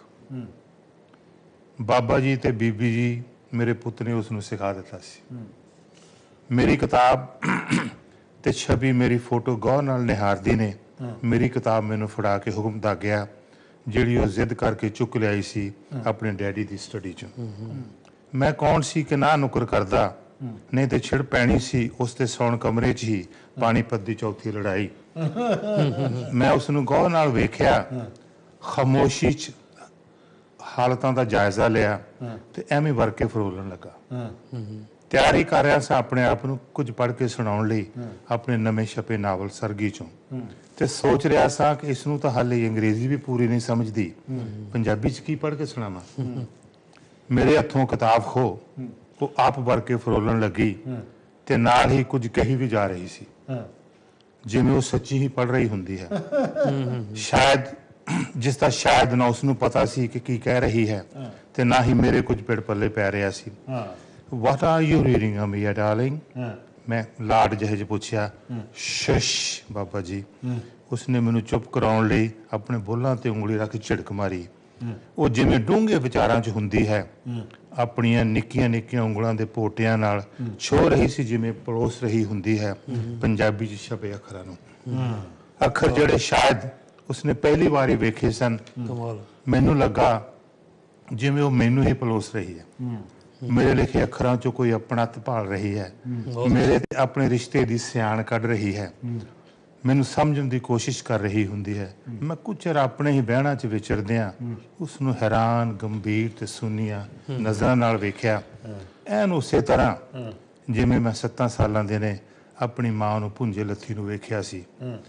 ਉਸ ਵੇਲੇ ਮੈਨੂੰ ਮਾਂ ਦੇ ਮੰਜੋਂ ਲੱਥੀ ਦੇ ਅਰਥਾਂ ਦਾ ਕੁਝ ਪਤਾ ਨਹੀਂ ਸੀ ਤੇ ਅੱਜ ਇੱਕ ਵਾਰ ਫੇਰ ਸੋਚ ਰਿਹਾ ਕਿ ਮੇਰੀ ਪੋਤਰੀ ਅਮੀਆ ਸ਼ਾਇਦ ਕਦੀ ਵੀ ਮੇਰੇ ਬਾਰੇ ਨਾ ਜਾਣ ਸਕੇ ਤੇ ਇਸ ਨੂੰ ਮੇਰੀ ਲਿਖ ਦੇ ਅਰਥਾਂ ਦੀ ਕਦੇ ਵੀ ਸਮਝ ਨਹੀਂ ਪੈਣੀ। ਤੇ ਮੈਨੂੰ ਮਹਿਸੂਸ ਹੋਣ ਲੱਗਾ ਕਿ ਅੱਜ ਇੱਕ ਵਾਰ ਫੇਰ ਦੂਜੀ ਹੌਲੀ ਹੌਲੀ ਥੱਲੇ ਲਾਹੀ ਜਿਹੀ ਮਾਂ ਨੂੰ ਮੁਖਾਤਬ ਹਾਂ, ਜਿਸ ਤੇ ਹੋ ਰਿਹਾ ਸ਼ੋਸ਼ਣ 'ਚ ਮੈਂ ਵੀ ਸ਼ਾਮਲ ਹਾਂ, ਜਿਸ ਦਾ ਮੈਂ ਖੁਦ ਵੀ ਜ਼ਿੰਮੇਵਾਰ। ਕਮਾਲ ਹੈ, ਬਹੁਤ ਅੱਛਾ, ਬਹੁਤ ਅੱਛਾ। ਕਿ ਮੇਰੀ ਵੀ ਪੋਤੀ ਜਿਹੜੀ ਜੀ ਉਹ ਮਤਲਬ 8 ਸਾਲ ਦੀ ਹੈ ਉਹ ਕੁੜੀ, ਉਹ ਵੀ ਮੇਰੀਆਂ ਕਿਤਾਬਾਂ ਦੇਖਦੀ ਹੈ, ਤਸਵੀਰ ਲੱਗੀ ਹੋਈ ਹੈ ਦਾਤੇ ਦੀ। ਮਤਲਬ ਸਾਨੂੰ ਇਹ ਪਤਾ ਹੈਗਾ ਕਿ ਕੋਸ਼ਿਸ਼ ਕਰਨ ਦੇ ਬਾਵਜੂਦ ਵੀ ਇਹਨਾਂ ਨੇ ਉਹ ਪੰਜਾਬੀ ਨਹੀਂ ਸਿੱਖਣੀ। ਪੁੱਤਰ ਸਿੰਘ ਪੁਰੇਵਾਲ ਕਹਿੰਦਾ ਹੁੰਦਾ ਸੀ, ਕਹਿੰਦਾ ਕਿ ਤੁਸੀਂ ਇਹ ਦੱਸੋ ਕਿ ਇੱਥੇ ਤੁਸੀਂ ਪਾਠਕ ਕਿੰਨੇ ਪੈਦਾ ਕੀਤੇ, ਜਿਹੜੇ ਇੱਥੇ ਦੇ ਜੰਮੇ ਹੋਣ, ਕਿੰਨੇ ਤੁਸੀਂ ਲੇਖਕ ਪੈਦਾ ਕੀਤੇ ਆ। ਚਲੋ ਕਿਸੇ ਹੱਦ 'ਤੇ ਸ਼ਾਇਦ ਗਲਤ ਹੋਵੇ, 1-2% ਹੋਣਗੇ, ਲੇਕਿਨ ਅਮੂਮਨ ਨਹੀਂ ਹੈਗੇ। ਤੁਸੀਂ ਸੁਣਾਓ ਜੀ ਕੋਈ। ਹਾਂ ਬਿਲਕੁਲ, ਬੜੀ ਤੇ ਵਾਇਲ ਤੁਸੀਂ ਨਜ਼ਮ ਸੁਣਾਓਗੇ ਉਹਦੇ ਨਾਲ ਨਾਲ ਆਪਾਂ ਗੱਲਾਂ ਕਰੀ ਜਾਂਦੇ ਹਾਂ ਕਿ ਆਲੋਚਕਾਂ ਬਾਰੇ ਥੋੜਾ ਜਿਹਾ ਕਹੋ। ਹਾਂ ਉਹ ਗੱਲਾਂ ਕਰਦੇ ਹਾਂ ਆਪਾਂ। ਤੁਸੀਂ ਵਧੀਆ ਇਹ ਸੈਂਸਿਟਿਵ ਇਸ਼ੂ ਨੂੰ ਛੋਇਆ। ਉਹ ਦੇਖੋ, ਪੰਜਾਬੀ ਦੇ ਸਿਰਫ ਆਲੋਚਕਾਂ ਤੇ ਸ਼ਿਕਾਇਤ ਕਰਨ ਦੀ ਲੋੜ ਨਹੀਂ, ਹਰ ਜਗ੍ਹਾ ਇਵੇਂ ਹੀ ਹੁੰਦਾ। 30 ਦੇ ਵਿੱਚ ਪੰਜਾਬੀ ਦੀ ਗੱਲ ਕਰਦੇ ਹਾਂ, ਤੋ ਪੰਜਾਬੀ ਦੇ ਵਿੱਚ ਕੋਈ ਨਿਰਾਲੀ ਗੱਲ ਨਹੀਂ ਹੈਗੀ, ਲੇਕਿਨ ਜਿੱਦਾਂ ਤੁਸੀਂ ਕਿਹਾ ਕਿ ਯੂਨੀਵਰਸਿਟੀਆਂ ਦੇ ਵਿੱਚ ਜਿੰਨਾ ਕੰਮ ਹੋਣਾ ਚਾਹੀਦਾ ਹੈ ਪੰਜਾਬੀ ਦੀ ਕਵਿਤਾ ਨੂੰ ਜਾਂ ਕਹਾਣੀ ਨੂੰ ਵੀ, ਪੂਰੇ ਸਾਹਿਤ ਨੂੰ, ਪੰਜਾਬ ਤੋਂ ਬਾਹਰ ਕੱਢਣ ਲਈ ਉਹ ਕੀ ਕਰ ਰਹੇ ਨੇ? ਇਹ ਸਾਡਾ ਪਹਿਲਾ ਸਵਾਲ ਆ ਉਹਨਾਂ ਨੂੰ। ਉਹ ਇਦਾਰੇ ਬਣੇ ਨੇ ਆਪਣੇ ਡਾਇਸਪੋਰਾ ਦੇ ਜਾਂ ਵਿਦੇਸ਼ੀ ਸਾਹਿਤ ਦੇ, ਲੇਕਿਨ ਉੱਥੇ ਕੰਮ ਬਹੁਤ ਘੱਟ ਹੋ ਰਿਹਾ। ਤੋ ਬਾਕੀ ਜੋ ਨਵੀਂ ਜਿਹੜੀ ਪੰਜਾਬੀ ਦੀ ਕਵਿਤਾ ਦੀ ਕਈ ਵਾਰੀ ਗੱਲਾਂ ਕਰਦੇ ਆ, ਜਿਸ ਨੇ ਅਗਾਂਹ ਸਾਡੀ ਸਮੁੱਚੀ ਸ਼ਾਇਰੀ ਨੂੰ ਪ੍ਰਵਾਹਿਤ ਕਰਨਾ ਹੈ, ਉਹਦੇ ਤੇ ਉਹਨਾਂ ਨੇ ਬਿਲਕੁਲ ਨਜ਼ਰਅੰਦਾਜ਼ ਕੀਤਾ ਹੋਇਆ। ਤੁਸੀਂ ਦੱਸੋ ਸਾਨੂੰ ਮਿੰਦਰ ਤੇ ਕਿੰਨਾ ਕੰਮ ਹੋਇਆ ਮਿਲਦਾ ਹੈ, ਹਰਨਾਮ ਤੇ ਲੋਕਾਂ ਨੇ ਨਾਮ ਵੀ ਨਹੀਂ ਸੁਣਿਆ ਉਹਨਾਂ ਦਾ। ਸੋ ਕਿਸ ਦੀ ਜ਼ਿੰਮੇਵਾਰੀ ਹੈ? ਸਤੀ ਕੁਮਾਰ ਦੇ ਉੱਤੇ ਕਿੰਨਾ ਕੰਮ ਹੋਇਆ? ਉਹ ਵਰਲਡ ਲੈਵਲ ਦੇ ਪੰਜਾਬੀ ਦੇ ਕਵੀ ਨੇ, ਨਹੀਂ ਹੈ, ਕੁਝ ਵੀ ਨਹੀਂ ਹੋ ਰਿਹਾ। ਤੋ ਉਹ ਉਹਨਾਂ ਨੂੰ ਛੋ ਨਹੀਂ ਰਿਹਾ ਕਿਉਂਕਿ ਉਹਨਾਂ ਨੂੰ ਜ਼ਰੂਰਤ ਨਹੀਂ ਉਹਨਾਂ ਦੀ। ਬਿਲਕੁਲ। ਤੋ ਕੰਮ ਉਦੋਂ ਕਰਦੇ ਜਦੋਂ ਉਹਨਾਂ ਨੂੰ ਜ਼ਰੂਰਤ ਹੁੰਦੀ ਹੈ। ਸੋ ਇਸ ਗੱਲੋਂ ਆਪਣਾ ਜਿਹੜਾ ਆਲੋਚਨਾ ਦੇ ਸਿਰ ਦੇ ਉੱਤੇ ਬੜਾ ਭਾਰ ਹੈ, ਤੋ ਉਹਦੇ ਬਾਰੇ ਉਹਨਾਂ ਨੂੰ ਆਪਣੀ ਜ਼ਿੰਮੇਵਾਰੀ। ਤੁਸੀਂ ਡਿਗਰੀਆਂ ਦੀ ਵੀ ਗੱਲ ਕਰਦੇ ਹੋ, ਐਜੂਕੇਸ਼ਨ ਲੈਵਲ ਦੀ ਵੀ ਗੱਲ ਕਰਦੇ ਆ, ਉਹ ਮੈਂ ਕਿਸੇ ਦੇ ਉਂਗਲ ਨਹੀਂ ਉਠਾ ਰਿਹਾ, ਪਰ ਬੇਸਿਕਲੀ ਸੋਚਿਆ ਜਾਵੇ ਤਾਂ ਜਿਹੜਾ ਪੱਧਰ ਹੈ ਉਹ ਨੀਵਾਂ ਹੋ ਰਿਹਾ ਰਾਦਰ ਦਿਨ ਉੱਚਾ ਹੋ ਰਿਹਾ ਹੋਵੇ। ਉਹਦੇ 'ਚ ਸਾਥੀ ਸਾਹਿਬ ਜਿਹੜੀ ਬਦਦਿਆਨਤਦਾਰੀ ਹੈ, ਜਦ ਤੱਕ ਬਦਦਿਆਨਤਦਾਰੀ ਨਹੀਂ ਸਿਹਤ 'ਚੋਂ ਜਾਂਦੀ ਤਾਂ ਉਹ ਕੋਈ ਵੀ ਤੁਸੀਂ ਇਮਾਨਦਾਰੀ ਨਾਲ ਉਹਨੂੰ ਤੋਂ ਉਮੀਦ ਨਹੀਂ ਰੱਖ ਸਕਦੇ। ਸੋ ਤੁਸੀਂ ਕੁਝ ਕਹਿਣ ਲੱਗੇ ਸੀ? ਮੈਂ ਇਸੇ ਦੇ ਇੱਕ ਨਜ਼ਮ ਛੋਟੀ ਜਿਹੀ, ਬਿਲਕੁਲ ਛੋਟੀ, ਹਾਂ ਯਾ ਟਾਈਮ ਹੈ ਨਹੀਂ ਬਿਲਕੁਲ ਹੀ। ਯਾ ਮੈਂ ਸਿਰਾਂ ਤੇ ਤਿੱਖੀਆਂ ਚੁੰਝਾਂ ਵਾਲਿਆਂ ਨੂੰ ਬੇਨਤੀ ਕੀਤੀ ਕਿ ਨਜ਼ਮ ਨੂੰ ਚਾਨਣ ਚ ਰੰਗਦਾਰ ਸਲਾਈਡ ਵਾਂਗੂ ਵੇਖੋ। ਬਹੁਤ ਅੱਛਾ। ਨਜ਼ਮ ਚ ਉੱਭਰਦੇ ਸੰਗੀਤ ਨੂੰ ਸੁਣੋ, ਖੜਕਦੇ ਸਾਜ਼ਾਂ ਨੂੰ ਮਹਿਸੂਸ ਕਰੋ, ਜਾਂ ਫਿਰ ਸੋਚਦੇ ਚੂਹੇ ਨੂੰ ਨਜ਼ਮ ਦੀ ਸੁਰਾਹੀ ਚ ਸੁੱਟ ਦਿਓ ਤੇ ਉਸ ਨੂੰ ਬਾਹਰ ਨਿਕਲਣ ਲਈ ਹਿੰਮਤ ਕਰਦੇ ਵੇਖੋ। ਨਜ਼ਮ ਦੀਆਂ ਦੀਵਾਰਾਂ ਨੂੰ ਹਨੇਰੇ ਚ ਬਿਜਲੀ ਦੇ ਸਵਿੱਚ ਵਾਂਗੂ ਟੋਹੋ। ਨਜ਼ਮ ਦੇ ਸਮੁੰਦਰ ਚ ਡੁਬਕਣੀ ਵਾਂਗੂ ਤਾਰੀਆਂ ਲਾਉਂਦੇ ਕੰਢੇ ਤੇ ਖੜੋਤੇ ਕਵੀ ਨੂੰ ਆਵਾਜ਼ਾਂ ਮਾਰੋ।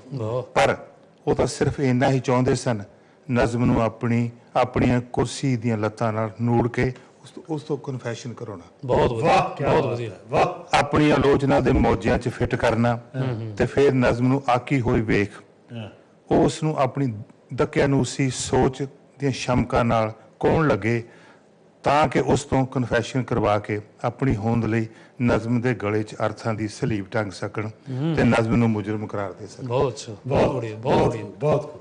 ਹਾਂਜੀ, ਤੁਹਾਡੀ ਤੁਸੀਂ ਸੁਣਾਓ। ਹਾਂ ਬਿਲਕੁਲ, ਨਜ਼ਮ ਸੁਣਾਓ। ਸੋ ਜੀ ਥੋੜੀ ਜਿਹੀ ਡਿਫਰੈਂਟ।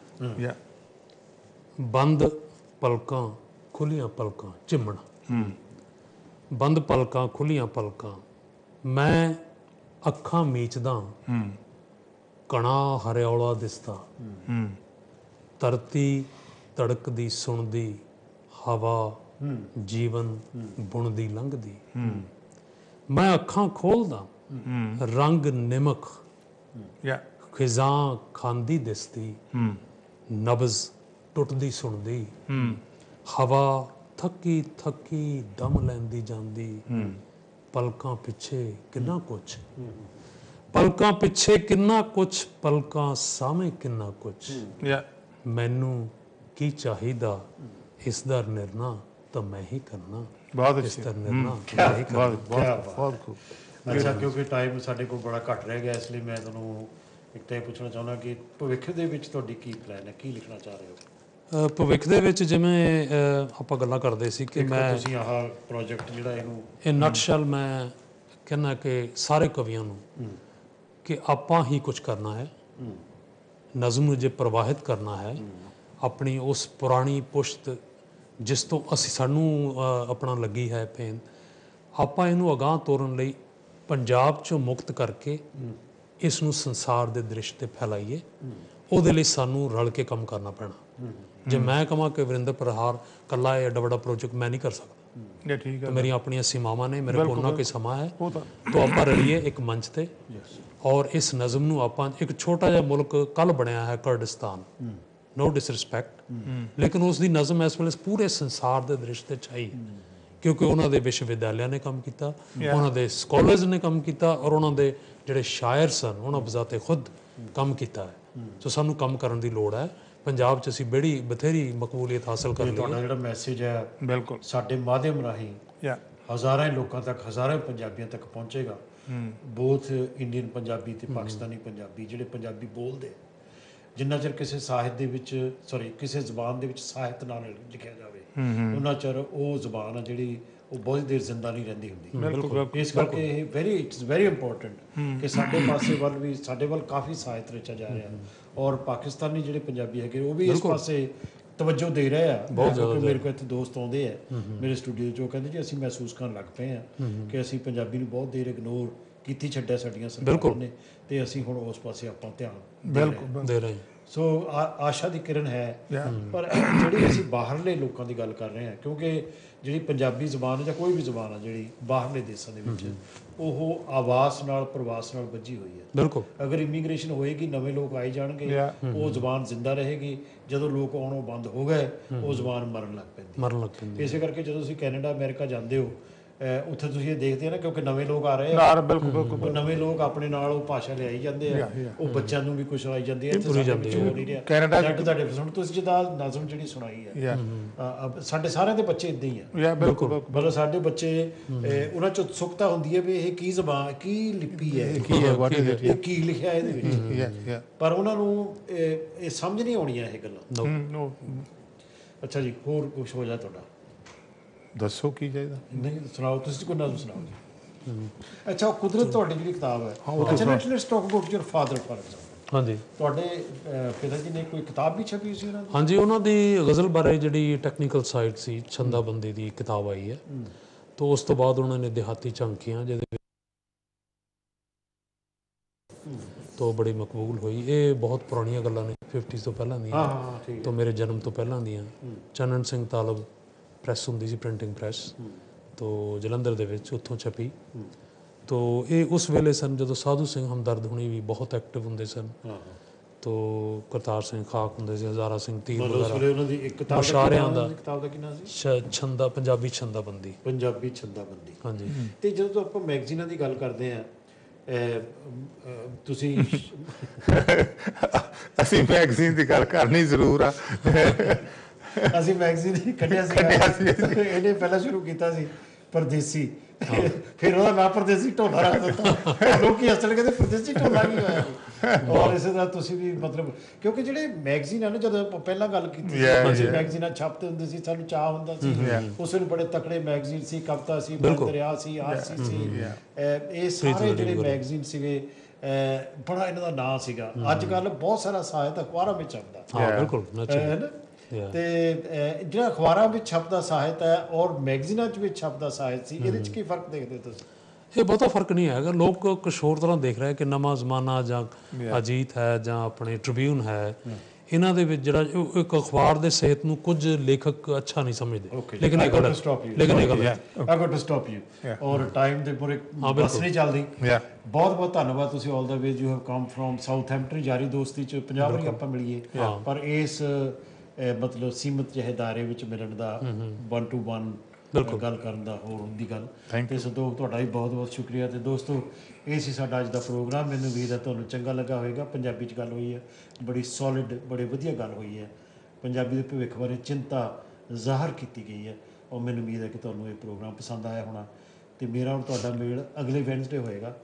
ਅਗਲੇ ਵੈਨਸਡੇ ਅਸੀਂ ਉਰਦੂ ਦੇ 2 ਸ਼ਾਇਰ ਲਿਆ ਰਹੇ ਹਾਂ, ਤੇ ਮੈਨੂੰ ਉਮੀਦ ਹੈ ਕਿ ਤੁਸੀਂ ਜ਼ਰੂਰ ਮੇਰੇ ਪ੍ਰੋਗਰਾਮ ਸੁਣੋਗੇ ਤੁਸੀਂ। Thank you very much for watching. शुक्रिया।